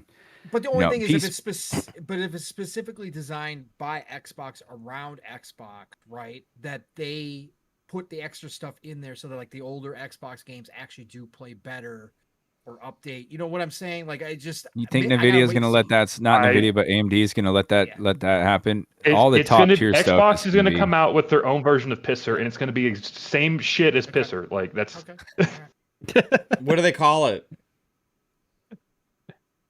What does Xbox call their own pisser? Be creative, Jasper. I'm putting you on the spot. the ultimate fuck you. I don't know. I will say though, like the handheld, I was so excited when that handheld got announced. Right, I was over the moon excited about it. So excited that I went and before I went on vacation, I went to Best Buy and I bought a Rogue Ally X just to see if I'd like the feel of a handheld because I absolutely despise the Nintendo Switch. Like I think it's the most trash thing in the world. And I got that and I played all of Far Cry 5 on it and Far Cry New Dawn and I was in love with that thing. And I did the whole 14-day return at Best Buy for it just so I could have it on vacation. And I was just like, it's going to feel better in my hand because of the form factor. I'm so excited for this. And then I saw the price of it and everything else that's going on. And I was just like, oh, no, I'm not going to get that. No, just going to put the backbone on my phone and do cloud. Yeah. Well, the cloud's improving for you. I do feel like that's kind of the type of business model that they're going for, though, is that if you don't want to lay out the cash for the handheld, then at that point, like, do cloud. But at the same time, it's like if they do let you use the new like operating system or the minimized Windows on the older devices, then it might be worthwhile to utilize those, like pick up one of those older devices when the price drops, or maybe get the X if like what is it called? The good Ally right now, the Solo X or whatever it is. But yeah, overall for like, because you're not like the handhelds, like they might not do everything like you were saying. Like you might not be able to stream and game off of it at 1080p 60 frames a second and have like the most fidelity, but it is like an entry level computer in a lot of ways. So I don't think the $1,000 price tag is that out of line, especially when like the top tier Xbox is like $800 or whatever it is now already. Like I feel that there is a strong place for handheld PCs to kind of replace part of the console gaming markets and become more of an entry level to the PC market. So I feel like that still falls in line for like the enthusiasts and like how much you enjoyed that experience on the handheld, because that's what I'm excited for when I find the right entry point. But am I going to buy the $1,000 one? Am I even going to buy it right away? Probably not. But I think if you enjoyed that experience before, though, like it'll probably be even cheaper to do it now on like that older device. But I haven't really looked at the specs of like the $599 one, but I think that's still better than like the original Ally X's though too, or like the Allies or whatever they're called. I've been out of the, I haven't been hyper fixated on it as much lately, but I do still feel like there's a strong point there where handheld might still be good, and you can totally easily plug those handheld devices in right where your console used to be, put a controller to it. And I'm excited to see how it plays out with the new experience with the operating system, because that's probably like, I barely use my Xbox anymore. Like I played Forza over here sometimes. My daughter uses this to play games more than I do. I've been a PC gamer since like pretty much like 6 months after I met Mav in like 2021. Like I built my PC and I started gaming on it and haven't looked back. But I do feel like the handheld space is still a strong space, and I like what they're doing there. So I wouldn't completely like be super disappointed, because maybe the ones that they're trying to sell us for $1,000 aren't the one, but there might be a tunnel of hope for some of those older devices, especially if they drop in price. Now, I will say, though, them toting the 1080p 60 for those handhelds, I'm just going to flat out call bullshit. Yeah, it's probably, because the Rogue Ally X is said to do a lot of things at 1080p 60. And if you let it optimize games itself, realistically, it's 720p, like at like 50 frames for most games. And it still looks good for the screen that it's on. But man, you plug that into a TV. Into the TV, it's a problem. Yeah, it's gonna look horrible, especially if it's a 4K, panel that you plug that into. It's gonna be horrible, and that's something that I was like really like bummed about when I started playing that. I was like, oh my god, like max settings on this thing. Like it says it's approved. Let's do this. And like 25 frames on Far Cry 5. Yeah. What? I feel like for me, that's part of the reason why I'm still kind of waiting it out. But I do feel like eventually, like I will own a handheld. I just have to wait till the experience is where I want it to be, or until I can accept the fact that I'm gonna be less happy if it's like on a TV. But in reality, if I get a handheld, I'm probably gonna primarily use it as a handheld and not be like occasionally use it on like a television set itself or a monitor. So we'll see. Yeah, but good points for sure. I'm gonna have to buy a Series S though when GTA comes out. Yeah, that sucks. You hold on to these things, man. They might be worth like $8,000 next year. Yeah, I mean, the rates that they keep going up. Just hold on to your consoles. Yeah, my Xbox is appreciated pretty well at this point. Yeah, shit. I mean, yeah, but as I say, you look online, you can buy one used for $290, a Series X. Yeah. I guess the resale value isn't what it should be. No. Well, to buy this thing to pay $30 a month to get my games? No, thank you. I ain't buying that thing. Yeah, I think GameStop said they'd give you $50 for your Series X console. Wild. GameStop's going crazy right now. There's like, and GameFly, both of them. GameStop was like, "This is our chance." GameStop needs to get back in their lane and realize that no one gives a fuck. We have to like attack. GameStop's gonna say. You know what's crazy though about that is that didn't Microsoft give them a boatload of money not even that long ago? They saved their ass. They were about to go out of business. They saved their ass, and then they're talking shit on Twitter. It's like someone get a hold of that social media manager right there and be like, dude, what are you doing? They pay the bills for our lights, man. We were about to go bankrupt. Yeah. And part of that deal was you put the Xbox stuff that's in the back corner, you put that up at the front of the store now in the window cases. That's part of the deal here. And we'll give you all new checkout system. You're going to run on Azure for everything. We got you. And then, that guy probably just pissed on that. And then GameStop realized they can just sell Pokemon cards and make more money. Dude. Yeah. Pokemon Funko Pops, coming back. Pokemon cards, man. If you go into GameStop now, though, they have a lot of like cool little collectibles and shit like that. You know what I mean? It's actually more fun to go in there as like to buy random shit for your room than it is to buy a video game. I have a neighbor that sells Pokemon cards on TikTok and just opens up packs, and he makes like $900 a stream. Yeah, that's wild. From just opening up packs.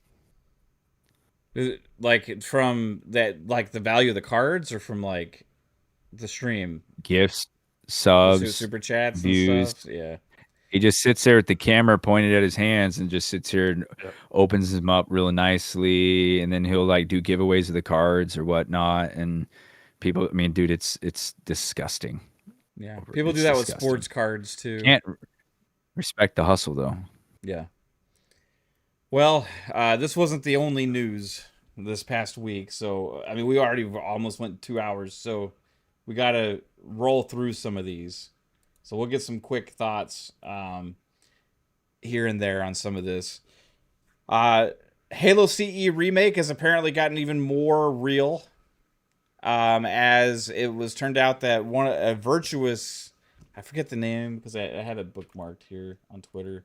But a spinoff of Virtuous Studios is actually potentially helping on this game.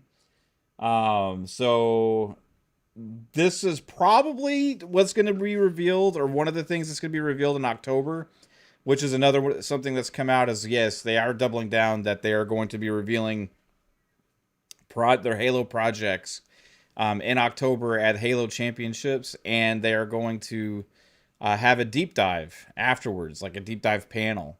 So expect some Halo news soon. Actually, this month, which is pretty damn cool. The studio's name is Abstraction. I guess it's a part of Virtuous. Virtuous is the ones that did Oblivion, I think. Yeah. They did? They did the Oblivion remaster? Yeah. Oh, man, that game looked incredible. Virtuos bought this studio like not too long ago, like a couple years ago or something. I think that's Okay. so they're like under. Hey Mav, remember that whole like Halo would look better on Unreal Engine 5 talk that we had? a long Yeah, time I ago? remember we got like almost into an argument when we're playing. Now, I will say this, okay? I gave you on a show once after the news, after the Unreal stuff came out with Halo, I gave you credit. I don't know if you ever caught that episode. No, I did. I caught that. But You gave me my flowers. since then, there's been a lot of backlash against Unreal lately from developers. There's only a lot of backlash from it because So- everybody uses it. But that's That's true. something to think about. There was a streamer I was watching talking about Oblivion remastered because it runs on Unreal 5, saying that how good this looks on Unreal Engine 5, that he says the sad part is that it's not the new Skyrim won't look as good as Oblivion remastered because of they're still using the old engine for Elder Scrolls 6, or and using that they use Unreal Engine 5, so they're saying there's a possibility that it'll look good, but if you do like side-by-side comparisons of certain, I don't know, cobblestone or something, it's not going to look. I mean, as you have to compare detailed. like Starfield in that game. That's probably like your closest thing you're getting, because the new Elder Scrolls is going to use the creation engine. Yeah, that's what Probably they're saying. But like they're saying, if it's in that type of a setting, that medieval setting like Skyrim and Oblivion, they're saying that Oblivion Remastered might just end up looking better graphically than Skyrim will. Elder And the Scrolls way 6, he explained it all, I was like, wow, he's actually got a point. Fuck, It- that's depressing. It might be That wild. might be though. the You might case. be surprised that if they learned enough from Virtuos and overlaying the Unreal Engine 5 on top of creation, because that's what it is. It's just an overlay, right? Yeah. Maybe Todd will surprise everybody, and they'll use that overlay for Elder Scrolls 6, and they'll overlay it and make it look good. I don't know. You know how they'll sell Elder Scrolls 6 really well if he comes out and says, all right, no loading screens. They'll do great. People in the loading screens. I never Dude, get that It's so too. weird. Shit's You so never get weird. that? Bro, go play No Man's Sky right now. Oh, I have. Like with their new Corvette building system that they have. Yeah. It's incredible. It's still two different games. It's still way two different games. Two different experience. I can't One's be got a a really- space pirate. Yeah, one's got a really good story. The other one's just way better at everything else. No, because you can't be a role play. Because you can't role play. You can't role Oh, play. you as could well as have- you can. Fonz, You we can go can't to role play as Roblox and I'll well. role play with you right now. And it'll be way better than Role play. Starfield. No. Just you Oh, and me, God, no. me and Oh, you, not even Roblox, close. empty field. Not- I'll Nope, show not you even role close. playing, buddy. Not even close. Not even close. You have to create your own role playing, like completely in like No Man's Sky. Like you have to play make believe with your friends and stuff, pretty much. And like, whereas like in like Starfield and the Bethesda games, they're built around you having an adventure as a specific character, to where it's caters around that in a way. You know what I mean? So Yeah, it's yeah, like- I get. Yeah, that part. That's what I'm saying. The full-fledged story of Starfield Yeah. is good, but as far as the gameplay mechanics, No Man's Sky just slaps it right in the face. It Oh, also yeah, looks that's like a fun. cartoon Fun. game. It is. It's beautiful. So is Sea of Thieves, man, and that's a beautiful game too. Yeah, but like I wouldn't compare like Sea of Thieves to like Assassin's Creed. You know what I mean? No. Right? Like Assassin's Black Creed Shadows Flag is or incredible. like stuff like that. So it's like I think the whole No Man's Sky Starfield comparisons like at launch was like one of the detriments to Starfield, because everybody that heard the Starfield and No Man's Sky comparison was anticipating a certain kind of game when it was not that kind of game at all. You know what I mean? It was a different kind of game. It was like a Bethesda game. So I mean, it's they're eerily similar between each other though, with a lot of things. Especially now that No Man's Sky, there's shipbuilding that they came out with. as No Man's Yeah. Sky keeps adding things from other games that have done things in the past. Yeah, they keep changing over time for sure. I feel like that was like the least charitable comparison though, because No Man's Sky had like 5-6 years to like fix all their shortfalls compared to like Starfield coming out. It's worse. It's worse than that. I think it was like 7 to 8 years, man. I don't Yeah. think my kid wasn't even born yet when that game launched. Right. It was like He just turned 2016. 9. I was being charitable, but Can you imagine if all Bethesda did was work on one game for fucking 8 years? Yeah. Can you fucking Yeah. imagine? Yeah. Starfield wasn't Starfield. Take 8 years? No, after it launches. Oh, after it launches. Yeah. Elder Scrolls Online, right? Well, no, but they also have no. every other game that Other they're game. also doing Yeah. right. in all the other franchises and everything. I'm just saying, No Man's Sky. Again, this is a day one No Man's Sky actually apologist who enjoyed the hell out of No Man's Sky from day one, right? So, Yeah. but that game was not anything. Not it was nothing, right? Compared Yeah, to that anything, was what they promised, right? And I give Sean and his team all the credit in the world. I've been on every update they come out with, even though I don't play it anymore. Like I give them praise for continuing to make this game special like that. I mean, it's amazing what they've done. So I'm not even a hater of No Man's Sky, Yeah. but again, it's just no way. You can't. The Bethesda magic is in Starfield. Whether people want, it's a different experience. So again, there's people who don't like it, like you, Obi, but the Bethesda magic is still there for. I loved. I mean, I loved Starfield. I never hated it at all. I loved it. I had a blast with it. That's what it sounds like saying. I love both games. I can see the clear comparisons where it's like it is fucking clear. But it's not, because they had 8 years after launch to work on the game almost solely. Like, yeah, and I feel like a lot of people use that as an example to make it seem like they expected Starfield to be like a direct competitor to that, when really it was like just a Bethesda RPG in space, which over time there were things like, I don't know, I played the game for like, I don't know, 200-300 hours or something, and once I got to that point, I was like, all right, this is kind of a bit repetitive, but I enjoyed it enough to play it for 300 hours. Like, and I haven't done a single mission outside of the pirates. That's the only missions I've done, and otherwise I've spent 300 hours playing Space Pirates. right. I'm not bored with it. Like that's like the difference. Like it's crazy. But to go back to your original point, I don't care about loading screens. Loading screens for me are just, I've been having loading screens since I was a little kid. It doesn't bother me a bit. It doesn't take away from the experience. I think it depends on what the game's trying to do too, So it's like certain kinds of games are not going to have loading screens. Certain kinds of games are, and like over time, hopefully, eventually, there's no more at all. But yeah, or other games are developed in a way that, like they showed with God of War, that magic, if you're going through something, like if you're squeezing through something, that's a way to hide a loading screen.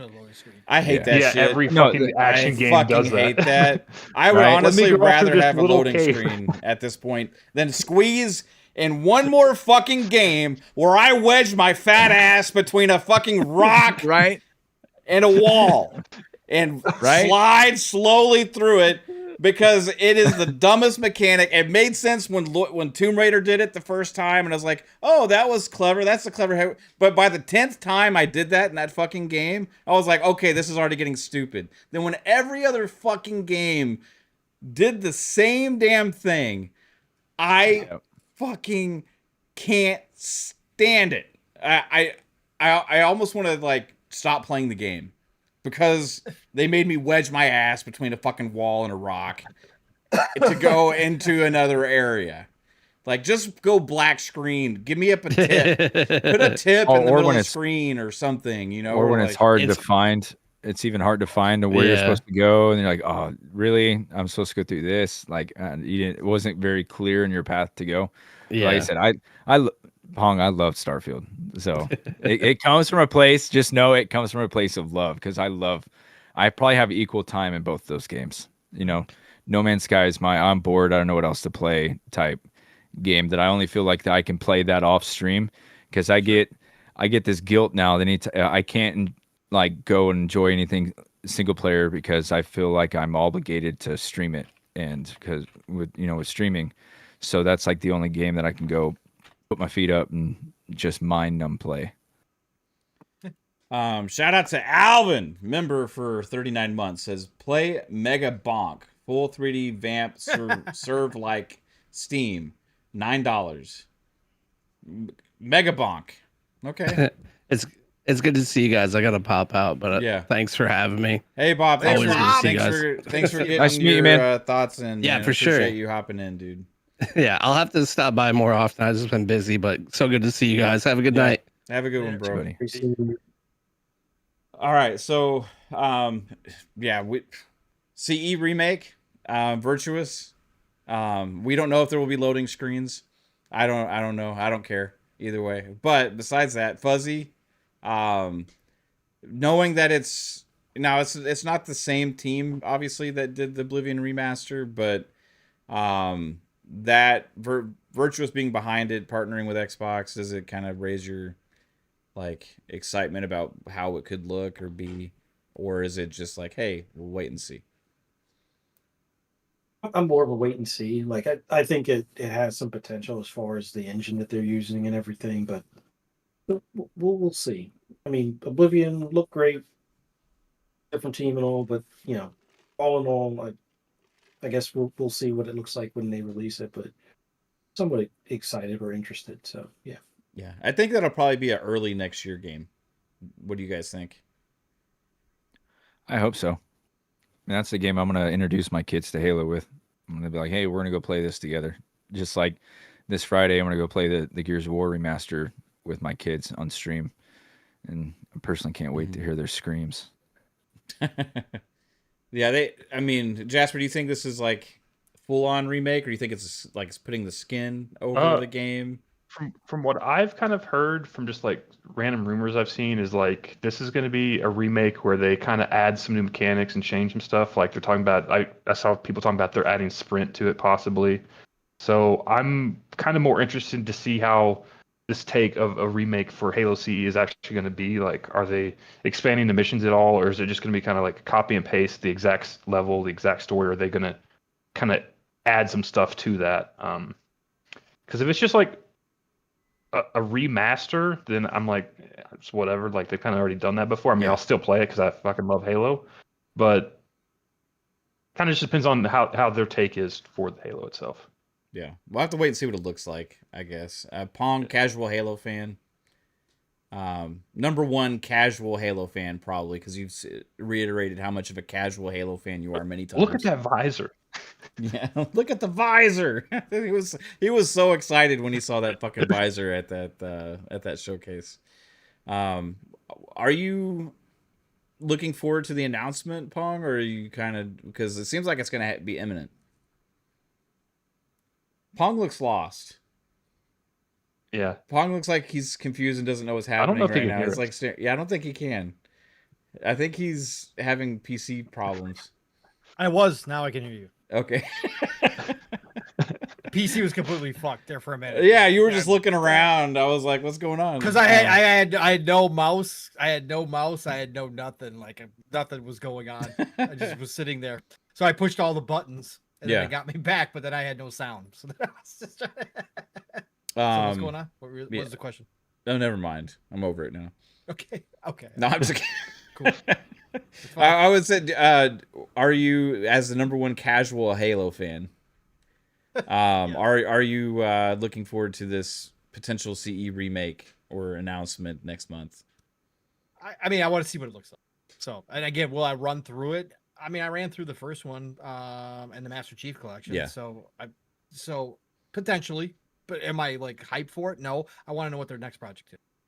Like as a casual Halo fan, as the guy who said that they should have moved away from Chief a while ago, like moved on, I want to see what they do. I want to see how they're going to restart the franchise. I want to see where they're going to take it. I want to see if they're going to branch out, if they're actually going to experiment and try something new, like they did with ODST, which is my favorite Halo.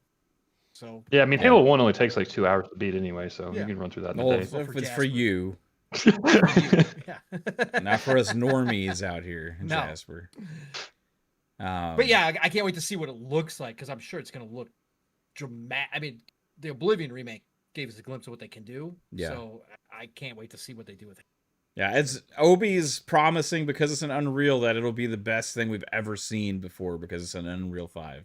I can't wait for you to get to like like Mission 2 Halo when you're like finally get the Warthog and you have Unreal traversal stutters, so you just fucking start stuttering in the fucking Warthog all the time. Yeah, Unreal. me too, man. It's gonna be awesome. Maybe they changed the mechanics of that so you actually use your right trigger for throttle. I don't know. That'd be weird.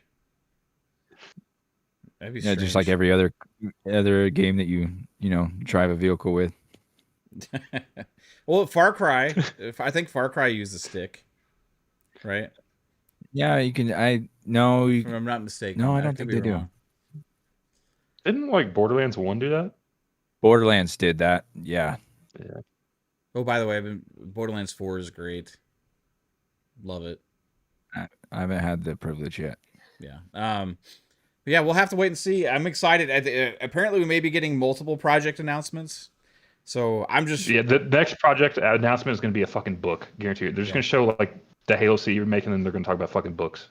Just please say they're doing another Halo Wars. Just Halo Wars 3. Yeah, that's what I want. Let's call it a day. They're going to announce Halo Pass. Dear God. It's going to be included in Game Pass Ultimate. And separately, it'll be $12.99 a month and give you access to whatever this new Halo shit is. You get the Halo TV show for free. It includes a subscription. the Halo TV show that was canceled. Yeah. What they're going to do? Just give you like a. Well, they don't even have a fucking TV store anymore, or like show store. How are they going to give it? Oh to yeah, us? that's right. They canceled that too. Fuck. They'll email you a download link. Send us a fucking DVD. Oh my gosh. I thought it was going to Netflix, wasn't it? They'll just give you like a month subscription in it. There we go. That'll work. That show ended prematurely. They were just starting to cook on that show too. In other news, Saudi Arabia and Jared Kushner bought EA. I just said that. A little bit more than that, but I mean that's a headline. Pretty much, yeah. Jared Kushner and Saudi Arabia teamed up together to buy EA, and they're now a private company. This is what a fucking crazy year. Now we knew EA was shopping around for forever for the right opportunity, the right partner, the right whatever. I guess that's where they found it, because they're going to be able to get, like Andrew Wilson always wanted to be able to retain control of the operations of the company and everything. It seems like so. There could be some big fundamental changes now at EA that they're not answering to shareholders. Like this is going to be the money guys at the top just making all the decisions and on how they do it. And it'll be interesting to see what they do. So I don't know if it's a good thing. I don't know if it's a bad thing right now. But they got a lot of big franchises that I love. Worse. Yeah, I guess. Well, I mean, unless ways, like right? it's like they'd stop allowing guns in their games or something stupid like that. Like that's not good. Saudis aren't against. They're against other things, which will culture shock will happen. Certainly. Well, some of the American government right now keeps putting that out there, right? And yeah. Kushner has ties to a very influential person in the government, being his father-in-law. So I don't know how that just popped in my head. You know, I don't want to get political or anything, but like, yeah, there's only certain parts. Yeah, anyway. They're just pushing that whole video game gun thing right now. It's going to be about money. Yeah. And they're not going to put up with any bullshit. And so that's why the BioWare team is extremely worried.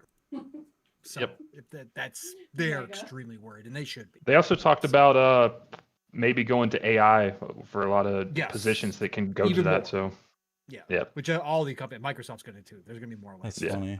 Anyways, yeah. Project Scorpio said, "Make EA great again." Yeah, no, they could. They really could. To a certain degree, they could, because it's going to be really about the financial, and they don't have to answer to shareholders, but they do have to answer to the Saudis, and they do have 20 billion. They did take on 20 billion in debt to get this done. So like they got a lot hanging over their heads right now. They have to do this right. But are they going to trim? Absolutely, they're going lean and mean. Could they sell off some of the IP and try to sell some of the studios? What's left? Yes, they could. But they are going to focus in on the money makers. So that's going to probably mean Madden, FIFA.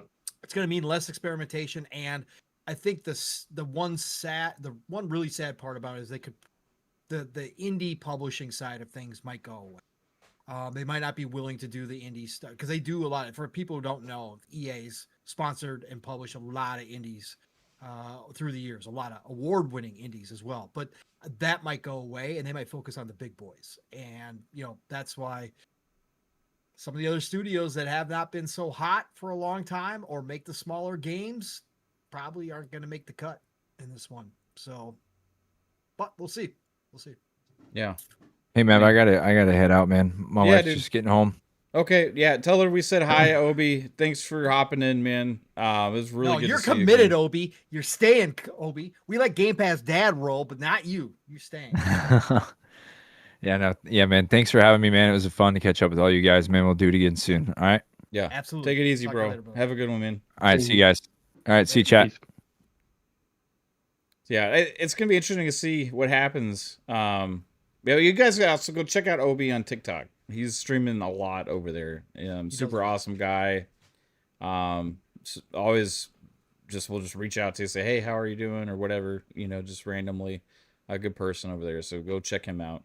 Yeah, it's gonna be interesting to keep. I don't know. Ultimately, like you said, Pong, it really can't get any worse. I'm just halfway joking with the whole gun thing. I mean, obviously, all these companies aren't going to be getting rid of guns in their games and stuff because of that stuff.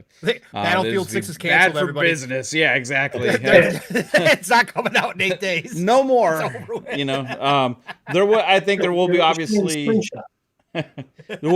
be changes and stuff with the decisions that are being made though, for sure, and the direction of the company, with the sports games, are they gonna keep doing the same business model with that? Are they gonna, it's gonna be super interesting that EA is a private company now, which is if you go back into the history of gaming, EA was one of the most corporate companies out there, as far as beholden to shareholders, all this other kind of stuff. Whenever they made an acquisition, everybody was like, "Oh shit!" There goes BioWare. There goes Codemasters. There goes that. That sucks. Bye. They were special, but now they're just going to be absorbed and probably everybody be gone in a year or two, right? And that's just kind of the feeling. AI. Yeah. But. Yeah, now things are going to be a little different, so it's going to be interesting to keep an eye on. Jasper, do you see this as a net positive or you don't know? I think we just have to kind of wait and see. I can see positives to it. Maybe they'll bring back Battlefront, Star Wars Battlefront, because that was a really big game that EA kind of just fuck it, we're just going to kill this game now. But I also see negatives to it, to where maybe they only double down or triple down on FIFA and Madden and don't give you anything else, which is probably the more likely out of that, because that's what makes EA's billions of dollars every year. And they own a lot of these mobile kind of game studios like Scopely and Pokemon Go, through Niantic, and they like that recurring revenue for these longer kind of games that continue on for multiple years. And that's what Madden and FIFA are. So I don't know. We'll just have to wait and see. Yeah, man. Fuzzy, you're the guy that's always watching the stocks and everything, and I don't know if you were an EA shareholder before or whatnot, but now that's not open to you. Well, I got $2.10 a share or something, I think it was. So yeah, I'll have to double check what the fees were afterwards, but this could be a good thing or a bad thing. It's tough to say. Kind of like what Jasper said. I'm gonna make a prediction. They get the actual FIFA license back instead of doing that FC. They'll pay the extra, get the FIFA name, and then go ham with that license again. They could very well even put in for the NBA live again. I think there is a potential for them bringing back some older IP that did make money in the past, they couldn't make money now. Command and It could Conquer. be a positive for. Oh, I really want to see a Fight Night, Mm-hmm. but I know that that's still a tough one. But what they might do is just make it where it's create your own character, and then they eventually roll in whatever athletes are willing to accept the anywhere from a couple mil to probably upwards of 20 at max, and then you either buy their character for like $5, $10, $20. So I could see that being the thing where create your own character. You can make your own Mike Tyson if you want, or you could buy the real one for $14.95 and you get all the iterations of Tyson throughout his career, kind of thing. I could see them doing that.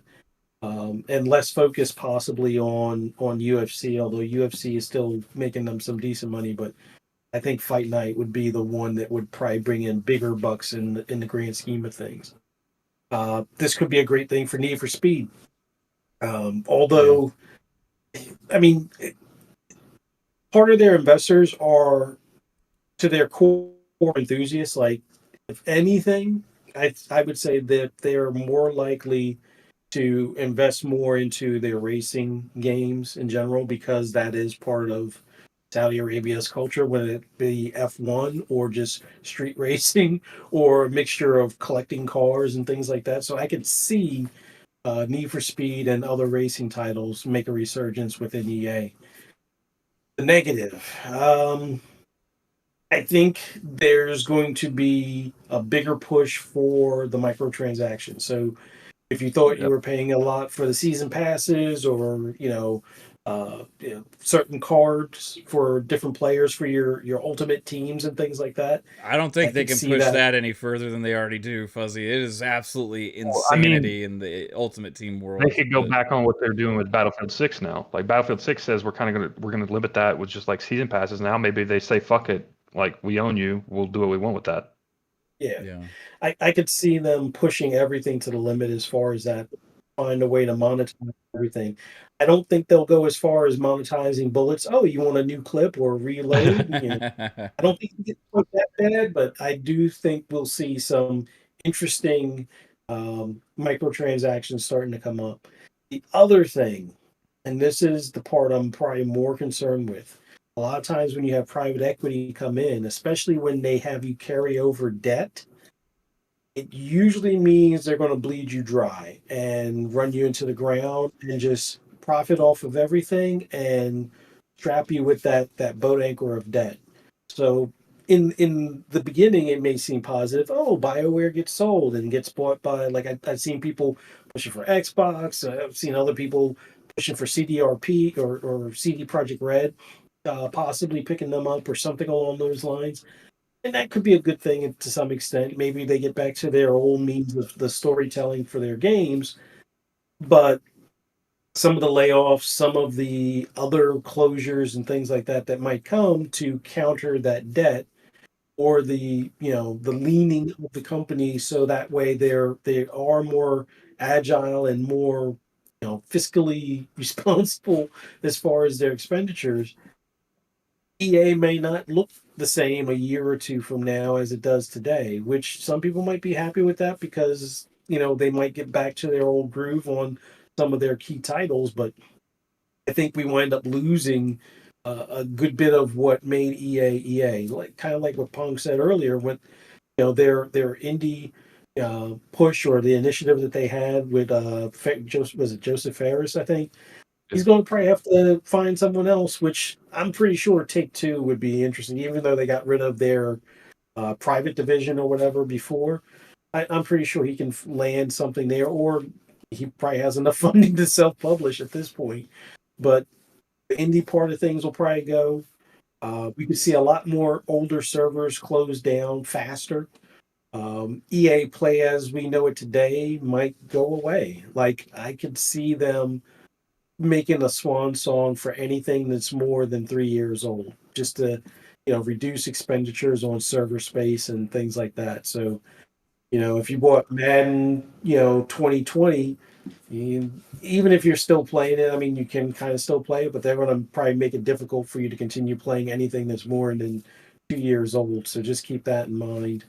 But that's That's probably my biggest fear is that server stuff shutting down, microtransactions getting a little bit more extreme, and that's basically it. But I am hoping Fight Night and Need for Speed get a bigger push.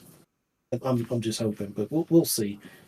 Yeah. We'll know soon enough when there is like a layoff announcement and we see one of those yellow or red cards like, oh, Motive is closed, or Dice is cut in two, or whatever the case may be. Hopefully we don't see that, but I have a gut feeling that's coming. I mean, you're going to see that. We'll see something. I don't know exactly what it's going to be, but well, the good news is that Battlefield is probably going to hit, so Battlefield will probably get the green light again, right? Because it looks like it's going to hit. So that's the good news is you're on because if Battlefield was Battlefield 2042, oh shit, we'd be in trouble. We would never see we'd never see another Battlefield again. So this is the good news there. Yeah. I wonder if what Vince Sampella's role could potentially increase as well, we'll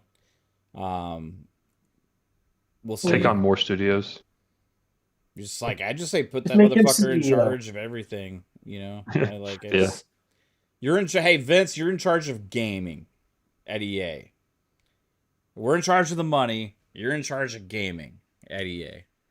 And, I mean, he's a shooter guy. That's pretty much what he does. So I don't know how great it'd be at running a racing game studio. You know what I mean? Or, sports games and stuff like that. But, that guy just, everything he touches ends up turning out to be usually really good, So, well, yeah, we'll keep our ear on it. I don't know eventually what's going to happen with EA. I think, I just hope the best for the franchises that I love that they have. Right. And time will tell if this helps those or hurts them. I'm going to lean towards right now that it, like Fuzzy said, it'll probably help some because it's easy. Sometimes if it's easier to make decisions, right? When you have less people making the decisions, or if you're less worried about specific things, you can have a clearer direction. I think when you have all the shareholders and all these other kind of things and the board and all that stuff, and it's like constantly always fluctuating and changing. I think a private company, it is easier sometimes to have a clear direction, but it depends on who's at the top making the decisions. And it seems like it's going to be Andrew Wilson still, but I don't know. You think ultimately it's a good thing, Bill Pong? I mean, I guess I already asked you that. Yeah. So, yeah. No, you kind of did, but ultimately, I guess I never answered. Ultimately, I think it. Well, ultimately, I don't know how much worse it could have gotten because the decisions that have been made for so many years have brought EA to this point that we're here now, right? EA should be on top of the world. EA should not have been looking for buyers. EA should not be in this position to take on $20 billion in debt and go private, like Fuzzy was explaining yet again. That amount of sum over your head is not good. Okay. But that all came from the top, and obviously it's been multiple people that have been involved in the downfall of EA. But obviously Andrew Wilson's the latest and greatest. And again, they've made so many mistakes that they've run BioWare into the ground, completely into nothing. So ultimately, I think this is a chance at a fresh start. Do I know that it works out 100%? No. Do I think they could possibly just turn into a Activision, right? They just have a Battlefield group that makes Battlefield every single year. They have Madden every single year. They have their sports games every single year, and that's it. Like kind of like how 2K and stuff turned out. No longer do a whole plethora of different games. Yeah, I think that's what you could probably wind up with. Was just solid games that they just pump out year after year after year and microtransaction the shit out of, and they never try anything else again. The sad part is if they don't sell any IP or studios, then that shit's going to get mothballed, thrown in a closet forever, and nobody will ever have a chance to make another Mass Effect, right? Nobody will have another chance, to do certain things like, Dragon Age or whatever the case down the road ever again, which would have happened anyways if EA shuttered them. So ultimately, I think this is probably the best opportunity for EA. I said all along, I wish they would have partnered with Ubisoft. I wish they would have worked out that deal and become a huge conglomerate. I said that for a lot of years. EA Ubisoft combo, if they could have worked out the management situation, is probably the issue. They would have become, I thought, ultra. They would have had a clean house. They would have had to shave a lot, but man, could they have been powerful with all that IP. Oh boy. But anyways. And well, now we're still keeping an eye on Ubisoft, and we're still keeping an eye on WB. You know, the things are still shaking and moving out there, and I don't think the age of consolidation is over yet. You know, as things keep transitioning with the gaming industry. Last thing right before tidbits: Call of Duty Black Ops 7 beta. Have you touched it yet, Jasper? I played one match today, and then I'm like, I'm good. So I'll just wait for the campaign. I'll play the campaign. Yeah. I don't. I just this year's Call of Duty, I just have no interest in. Honestly, I saw that something online that said the numbers were not very high comparatively to other Call of Duty betas in the past and stuff. So I think the thing that really pissed me off, I almost didn't even play it.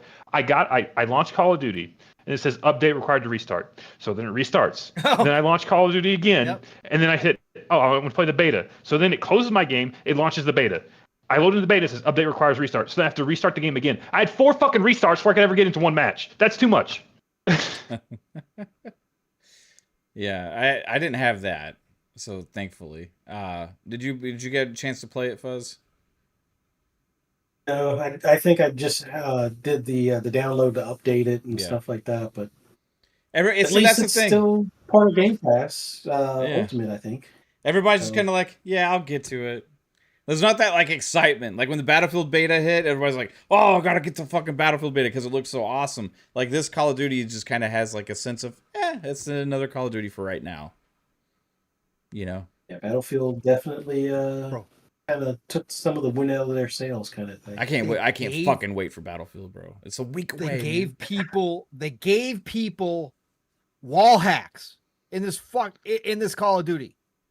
Like they legit banned people for wall, and now they put in a sniper that wall hacks.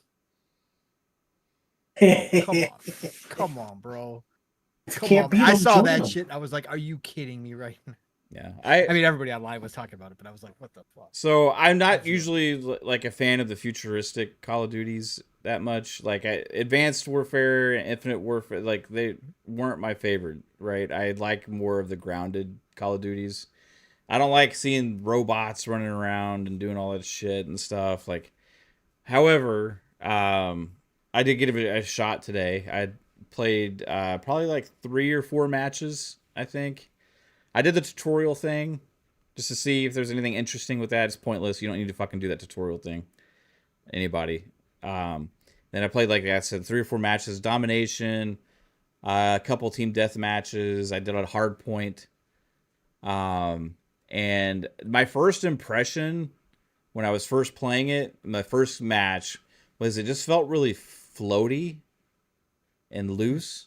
That was kind of my thing when I played. I was like, this almost feels like kind of just a generic shooter at this point. Yeah, like, it's like split gate or stuff. It was like I don't know. That was my very first feeling. Was like, this feels kind of like mobile Call of Duty, but on console. Right? It just felt like super generic as like a shooter. I don't know. Yeah. The way it looked and everything with the futuristic map and stuff, it was just kind of like lacked character and stuff, you know. But that I started to notice the positives. Like the hit detection felt really good to me. I'm not like an expert like a lot of Call of Duty guys are out there, but it seemed like it was good. That as I got more used to the movement, I started to notice I was enjoying that kind of feeling a little bit more. When I started using the LMG, it started coming alive a little bit more for me. It seems like it has less weight to it in general. Like the guns everything has less weight to it, you know? So that was like kind of caught me off guard at first.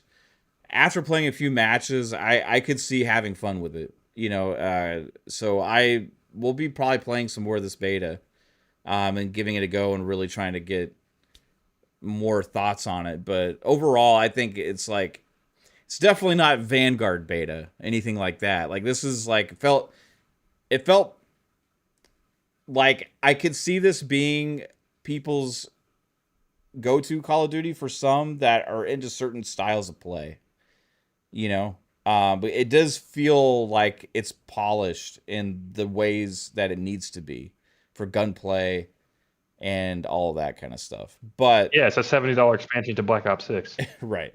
But it did feel quite a bit. The surprising thing for me is how different it felt than Black Ops 6. Yeah, it's just because you have Yeah.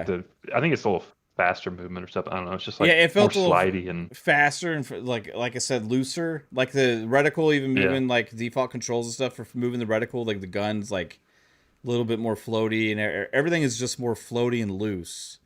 Which I know, like PC gamers and stuff generally like that kind of stuff because you have a lot more control and quick twitch and stuff, and it feels like it's going to be one of those games that the skill gap is going to be a lot larger, you know?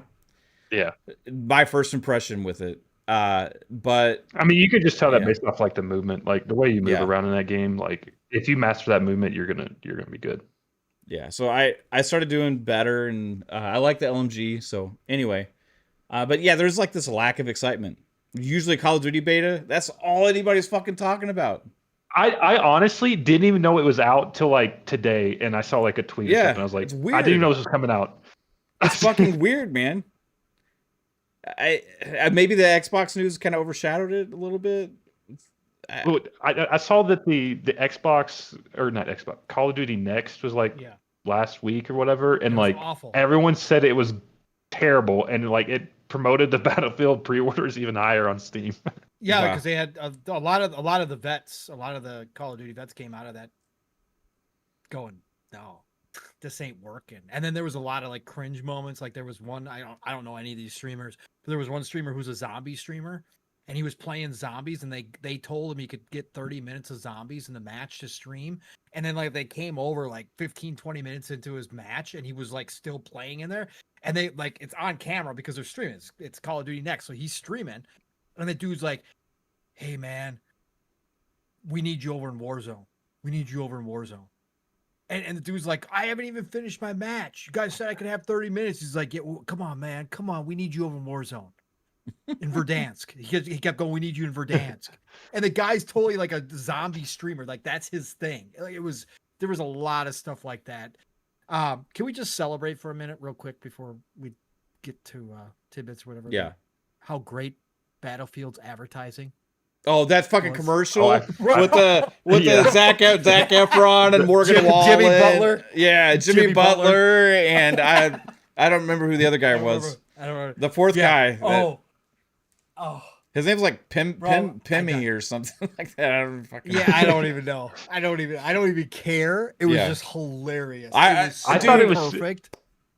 Did you have the same impression the first time you saw it? I was like, oh no, Battlefield, you're not doing this shit. And then they all blew up and exploded. And then the guy's like, who was that?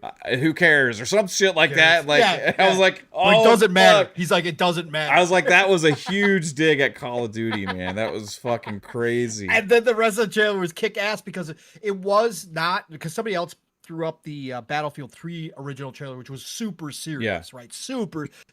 This had that military edge, obviously, to it, but then it had the fun only in Battlefield moments too, like rolling the Humvee into the front door and exploding the building or whatever else and shit like that. So I just thought it was a great mix of the two. But to go after, they smell blood in the water. Like I said, they're not going to overtake Call of Duty. Call of Duty will sell more most likely than Battlefield, but they smell blood in the water. They know this is their chance. And Zampella is telling his team to go for it. I fucking loved it, bro. Reminded me of the old days, man. We haven't seen Battlefield with this much positivity. I don't know how many tweets I saw, to Jasper's point, how many tweets I saw. People watching Call of Duty Next or coming out of Call of Duty Next going, well, that sealed that Battlefield pre-order. I'm just like, I was like, holy shit, we have not seen it like this since the Bad Company 2, Battlefield 3, maybe Battlefield 4 days, but honestly, I don't know if Battlefield's ever been this like talked about versus Call of Duty. Three was pretty damn up there, man. I mean, Bad Company. Like, I mean, 2 3 was, but 3 really did it. 3 really was. Yeah, 3 was like the biggest one for consoles. But still, like even back in the day, I feel like people still were all Call of Duty. Like They were. When you look at the sales numbers, it's true. I wonder how it's I just going to think be. overall, Is this across the going to board. be that time where it changes a little bit? Rumor is 1.2 to 1.5 million pre-orders on Steam alone. That's the number. I'm being just thrown waiting out for there CD Battlefield. keys, and I'll pick it up like a day or two. I've already before. got pre-order for the Xbox. I got the whole deluxe Ultimate Edition's already So, downloaded. do y'all like? I'm wondering if this year, like there's more engagement in players with this year's Battlefield than there will be Call of Duty. Like, it's. I love to think so. No, Yeah, maybe not. Battlefield 1 had like, I think Battlefield 1 had the highest engagement, and Yes. it still wasn't even close to Call of Duty Yeah. numbers. It's at still the still time. over 20 million, which is crazy. Yeah, I just don't I ever remember love this much Battlefield. hype for any Battlefield. No, not like this. It might overtake Call of Duty in a snapshot, like on Yeah. a Thursday from 9 a.m. to 9 p.m. kind of thing. But it's a different animal. Yeah. yeah, It's it'll be the closest they've been in a long time. That for sure. gonna be interesting. I like if you go by the beta numbers and the concurrent players, that tells a different story, but that doesn't necessarily tell the whole story. So, yeah. Call of Duty. It's weird that though there's just this lack of excitement right now for this beta. Like it is. I'm wondering if on Steam, like, does this cross 1 million concurrent players on Steam? If they truly got 1.2 million pre-ordered already, I think there's a chance, Jasper, by the end of the first week, maybe Yeah, like that first weekend or whatever. Yeah, first weekend maybe the second weekend if it builds, like if more people go, okay, Yeah. I gotta jump in now because it is that good. That's what everyone's Maybe. doing. Yeah. Yeah. I think it's possible. That'd be crazy. That'd be nuts. BT Maverick said the other guy was Patty Pimblett from UFC. Okay. Oh, okay. I don't really follow UFC too much, so. But yeah, like I did see some props to those actors too for even accepting that role because it's fucking hilarious that they were like, "Oh, they're gonna act like we don't even matter after we explode." Right. That's cool. Yeah, let's just do it. Yeah. I did see some Xbox fanboys like be like, "Oh, Battlefield thinks they can compete with Call of Duty now. You all are a joke, or whatever." It's like, bro, come the fuck on. Oh, I mean, just play both or play whichever one you like. Who cares? You know what I mean? I still love Call of Duty, and like you can have a game that has less hyper excitement for it, and then rebound like crazy and have the biggest game ever. Like we're seeing this with Battlefield. Like their last game became like for many like their least favorite Battlefield ever, right? And People said we're never going back. yeah, we've had what Call the of Duty closest we- Vanguards of the world, you know what I mean? And then you Yeah. come back and have like the biggest Call of Duty in like a decade, so It's it's just like be great to have Battlefield around again to put pressure on Call of Duty. 100%. This is what's been missing. Yeah. This is what's good, man. Both can exist just fine. There plenty of first-person shooters out there, and you get two different experiences out of the two, but they do put pressure on each other. It's just Battlefield's been so weak for so long. And we've already seen that. Call of Duty said we're not Yeah. doing the fucking stupid Yes. skins anymore. Correct. yeah. Correct. All right, everybody. Well, we got one last segment here, and it's called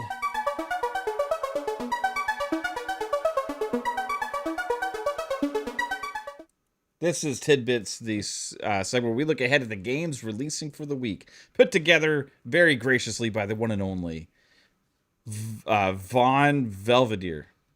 Yes, that was that was your actor name, I think. And you're on mute, Fuzz. Sorry about that. All right, this first one for this week is Ghost of Yotai. This Thursday. What's this? Never heard of it. It's weird. I'm not getting any audio, but that's all right. Yeah, Ghost of Yotai. It's like so loud for me. Is it? Like I don't know why it's not playing. Yeah. I mean, you're good on your end. It's just on my end. It was super loud. Yeah. Y'all, anybody picking up Ghost of Yotai? And any of y'all even have a PlayStation? No, it makes me want to finish Assassin's Creed Shadows though. Yeah. I'm picking it up. I forgot to pre-order it. Oh well. Right on. This next one is Aneurysm, coming to PC this Thursday for $13.49. Game of the year right here. Yeah, absolutely, Jasper. I might end up picking up Ghost of Yotei. We'll see. Eel Electric Inc. This looks like Battlefield got Arc Raiders, got Outer Worlds 2 this month. Jeez. Yeah, this is a crazy Pokemon month, dude. this month. Yeah. I was looking at the games coming soon on the Xbox store earlier, and I was like, fuck, man. Yeah. Like, this is ridiculous. And there's already so many that have already come out that I haven't had a chance to play, but this month is going to be brutal. Yep. Battlefield is maybe my most anticipated game for the year at this point. You know, like after playing that beta, still beats it, but yeah, and I feel like the campaign is going to be so good too. Do you think so? Next one is. I mean, it'll probably be short. People will probably hate the length, but I feel like they'll have a good, like military story with the campaign. What is this waste of money, Fuzzy?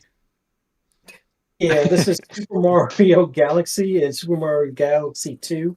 If you buy them individually, they're $39.99. If you get the 2-pack, it's $69. Yeah, I'm just kidding. It's not a waste of money, but like if you guys like it, for some reason, like I love Mario games, right? But for some reason, the Galaxy games just never clicked for me. Least favorite. Yeah. I couldn't get into the Galaxy ones either. But it's like everybody's like, this is the best game of all time. You know, I just don't. No, it's Mario Sunshine. That's the best 3D Mario. For me, the best 3D Mario was Mario 64. But I actually prefer That's a good one. Super Mario World and Mario Brothers 3. You know, were my two favorites probably, and Mario 64. 3 favorites there. What is this? This one is Digimon Story Time Stranger. Or no, I'm sorry. Yeah, Digimon Story Time Stranger. Coming to PS5, Series X and S, and PC this Friday for $69.99. $69.99. Yeah, I wasn't expecting to hear you say that. Is this a big RPG? Like, I don't really know what to expect. Like, it seems, I guess at that price, like a classic Bandai Namco. Yeah, at this price, I would say it may not be in everybody's. Feels like, because I think Pokemon comes out like in a week or two, and they're releasing this right now. So it's like, I don't know. It looks pretty good. Oh my god! Pokemon's going to assume they can't release it. The old little keychain version of Digimon. Yeah. Awesome. Hey, you're summoning monsters. You can't have this game out anymore. Digimon. Give us money. Yeah, right. The art style kind of reminds me of Scarlet Nexus a little bit. Yeah. And the Soul Hackers, you know, looks kind of like an Atlas game. Another Scarlet Nexus. That's pretty though, right there. 2 or something. Yeah. The animation is really well done. Mm-hmm. Yeah, I'm watching that. I was kind of wrote this off when it first started, but I'm like watching it. I'm like, oh, this actually looks really good. $69.99, maybe. I mean, that's how much Metaphor Fantasio was, right? Yeah. Hey, back game.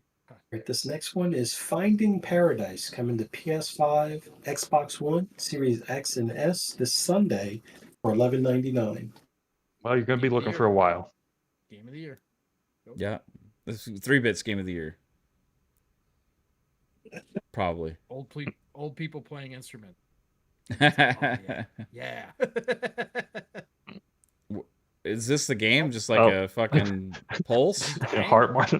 It's checking to see if our chat's still alive from this game. What the hell is that? I don't know. I don't have any sound from this for some reason. It's like one of those that looks like it's not a horror game and it turns into a horror game. No, it said Finding Paradise, so I'm wondering if it's like you go to heaven. You just like you're just trying to find peace before you go to heaven or something like that. It's Cocoon the RPG. That's what this is. You give them a shot at anything they'd wish for. So they get to go back and be young and do what they want to do? Okay. Or it's like reliving memories before they die. Yeah. Yeah. If you could do even more. Yeah. So they get to go back and redo, knowing what they know. Looking back at my life, all the things I could have done. Interesting. Keanu Reeves Gow. Keanu Reeves? Yeah. It's his cousin.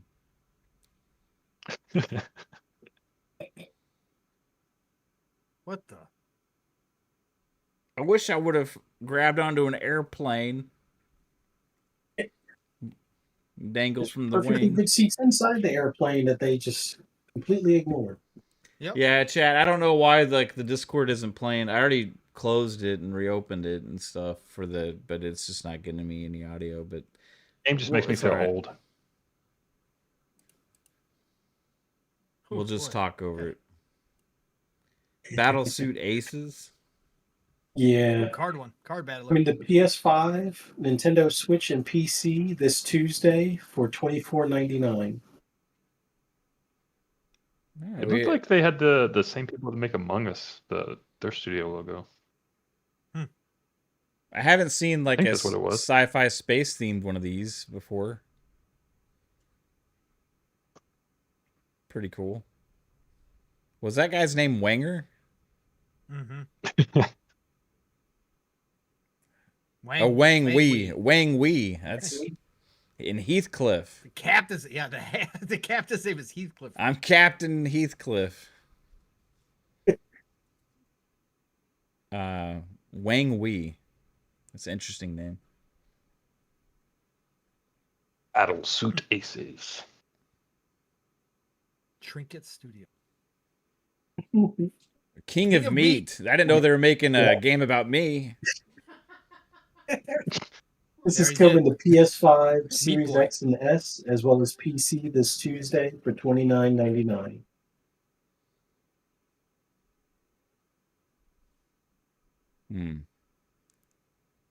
This is like a shooter? Oh. Doesn't look like it. Oh, it looks like kind of Orcs Must Die. Yeah, you know? I was just gonna say that. Melee battle. But it also looks like fucking Fall Guys. Doritos Crash Course. I don't fucking know what this is. Yeah, it looks like an obstacle course where it's like battling. Yeah. Maybe. You have to get through. And your objective is to become the king of meat. Is it just like a party game, like Mario Party or something? Yeah, kind of. I don't know. I didn't watch the developer deep dive on this one. Oh boy. It's probably a fucking Xbox's indie showcase that no one watched. Yeah, it'll be the next dev direct game at the next Xbox showcase. Oh, you can build your own dungeons. Okay. Is this included in our new $30 subscription fee for Game Pass? No. Unfortunately, no. But Hogwarts Legacy is. Yeah. Which everybody already owns. Everybody bought that game. Yeah. I even bought that game, and I'm not even a Harry Potter fan, really. Thank you. Same. Too. It got me into the Harry Potter universe. I was like... The only cool thing was it becoming a play anywhere game. Yeah. The most sold third-party game ever, and they're putting in Game Pass now. It's like, okay. Oh, it's a play anywhere game now? Yeah. Oh shit. Yeah. Okay, well, Yeah. I'll fucking I'll load that up on the PC and see it with great performance. Everything. Yeah. Ray tracing and everything. Why are the longest trailers on the games that don't need long trailers? Yeah. I always wondered that. And this was the shortest trailer that they had. Because Amazon Games it's still not over. Trailers yet. Is that the actual King of Meat? That's a Saw. Well, he's wearing a crown that says KOM on it. And he's getting a little too close for comfort right now. Yeah. This is that weird humor nowadays. Like All right, this next one is called Sopa, Tale of the Stolen Potato. Oh, they got the wah wah wah wah wah. they got the Banjo Kazooie voices. Wah, wah, wah, wah, wah, wah, wah, wah, wah, wah. Help, banana. Oh, yeah, absolutely. Look, Charlie Brown's mom.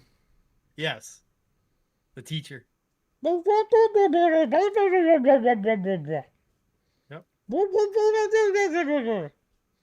What is this? Oh no, I'm gonna die. Yep. That's Rebit in a boat. Waterfall.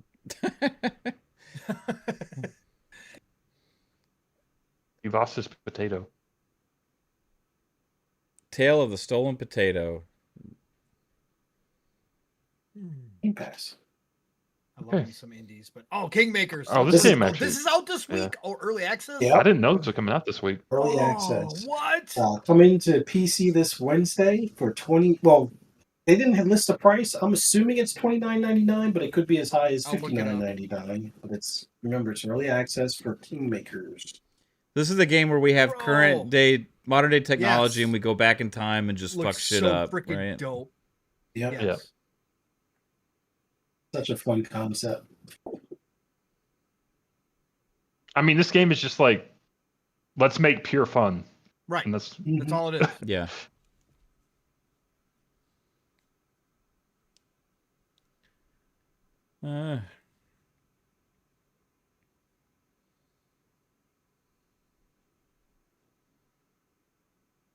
Yeah, it looks like a blast.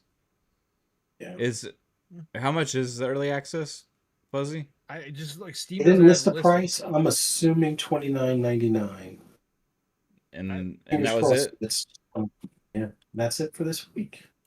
Well, hey, wasn't the best week ever for tidbits, that's for sure. But Kingmakers at least ended on a high note. But God, what a terrible. Well, at least it's early access, but what a terrible time to come out in between Battlefield and Raiders. I mean, next week is a huge week. You know, there's a lot of stuff coming, I think, and lots of games to look forward to. Did you notice also Pong soon is that Lost Islands Tactics RPG? Yes. Yeah, it's like, I've still got to go play. I've got the other game actually on Steam, but I haven't even touched it. But yeah, it looks great. It does. It's only like $24.99, I think. But yeah, there's a lot of stuff to play. I mean, I'm going to be sucked into Final Fantasy Tactics and still playing my sports games, and I'll be playing the COD beta a little bit here and there this next few days and stuff. So plenty of stuff to play until Battlefield comes out. Then I'm sure I'll be lost in that. And I'm looking forward to playing with you guys. So, well, chat, thank you all for watching tonight. Hopefully you don't hate us too much for actually giving Xbox criticism. Or just speaking about what all PlayStation reality fanboys here, and none of it on PlayStation. I'm gonna sell my Xbox. I'm gonna sell everything I have that's Xbox. I'm gonna sell all my accessories. I'm gonna cancel everything, and I'm gonna go buy I don't know. I'm gonna figure it out. a cardboard Virtual Boy on the Switch. I'm gonna go buy the Virtual Boy for my Switch and do that instead because they treat me right. Galaxy 1 and 2 exclusives now. Yeah, absolutely. That's what it's all about. It was exclusives. Fuzzy Belvedere, thanks for hopping into the show tonight, man, and thanks for always doing the tidbits. And tell everybody where they can find your rambles and rants, sir. Oh, as always, love doing this with you guys. Just, man, bad news, good news. Yeah, as long as we got games to play, I'm happy. That's what it comes down to. But glad to be here with y'all. If you want to hear my rambles and rants, just search on social media for Fuzzy Belvedere. You'll be able to find me. And comment on my posts. Stack up your Game Pass. That's all I'm trying to say. Stack it before they start charging. Was it like $90 for those cards? So, give it a try. Yeah, if I would have listened to you a long time ago, Fuzzy, I'd probably have like 3 years stacked right now, but I didn't. So it is what it is. Jasper, tell everybody where they can find you, sir. Yo, it's been great tonight. Had a big panel tonight. First time in a long time, it seems like. And yeah, it's been fun. Check me out at Lord Jasper on Twitter, and that's where you can contact me, I guess, if you want to talk. And I'll be just chilling until Battlefield comes out, pretty much. That's my goal. That's my plan. Right on, bro. Yeah, also shout out to Game Pass Dad for hopping in. Go check him out on Twitch and YouTube. He's also doing a lot of comedy shows and stuff, and awesome guy. So check out Game Pass Dad, as well as Lord X Obi. He has graced us with his presence as a guest this week, and it's good catching up with him. He hasn't podcast very much anymore at all. Actually, I think he said the last one he was on was like the week RDX stopped. So yeah, it's been a while. So it was good to hear from Obi. I was glad he was able to hop in. Check him out on TikTok. He's always streaming over there, posting videos. We post a lot of videos about products and stuff too on there. So check him out, Lord X Obi on TikTok.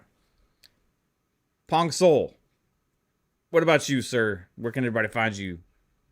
It's a great show. Yeah, no, it's great to have Obi here. Great to have Bob. I haven't seen either one of those two guys for a long, long time. Obi especially, but obviously Bob hasn't been around, so it was great to have him here, both of them here, and to hear some of their thoughts as well.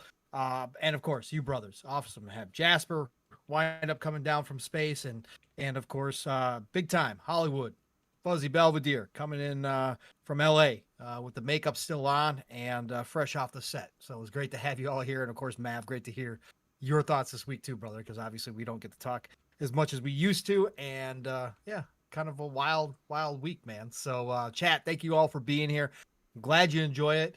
And glad we had a little spicy conversation this week outside of just, the regular upbeat conversations. Sometimes you got to have those spicy conversations about what's going on in this industry. So thank you all for being here. Otherwise, you know how to find me, Pong Soul, everywhere.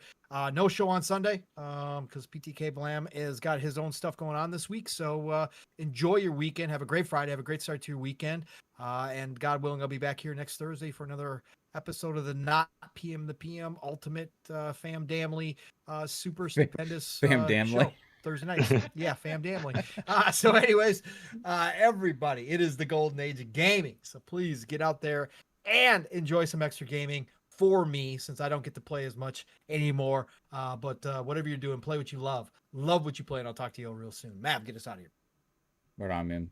Have a good one, everybody. Thank you. Oh, also, yeah, check out Sup Babe Network over there. Me and Kate have been posting some stuff. We put our 3rd episode of that podcast over on the channel, so give it a watch. Let us know what you think, and have some fun.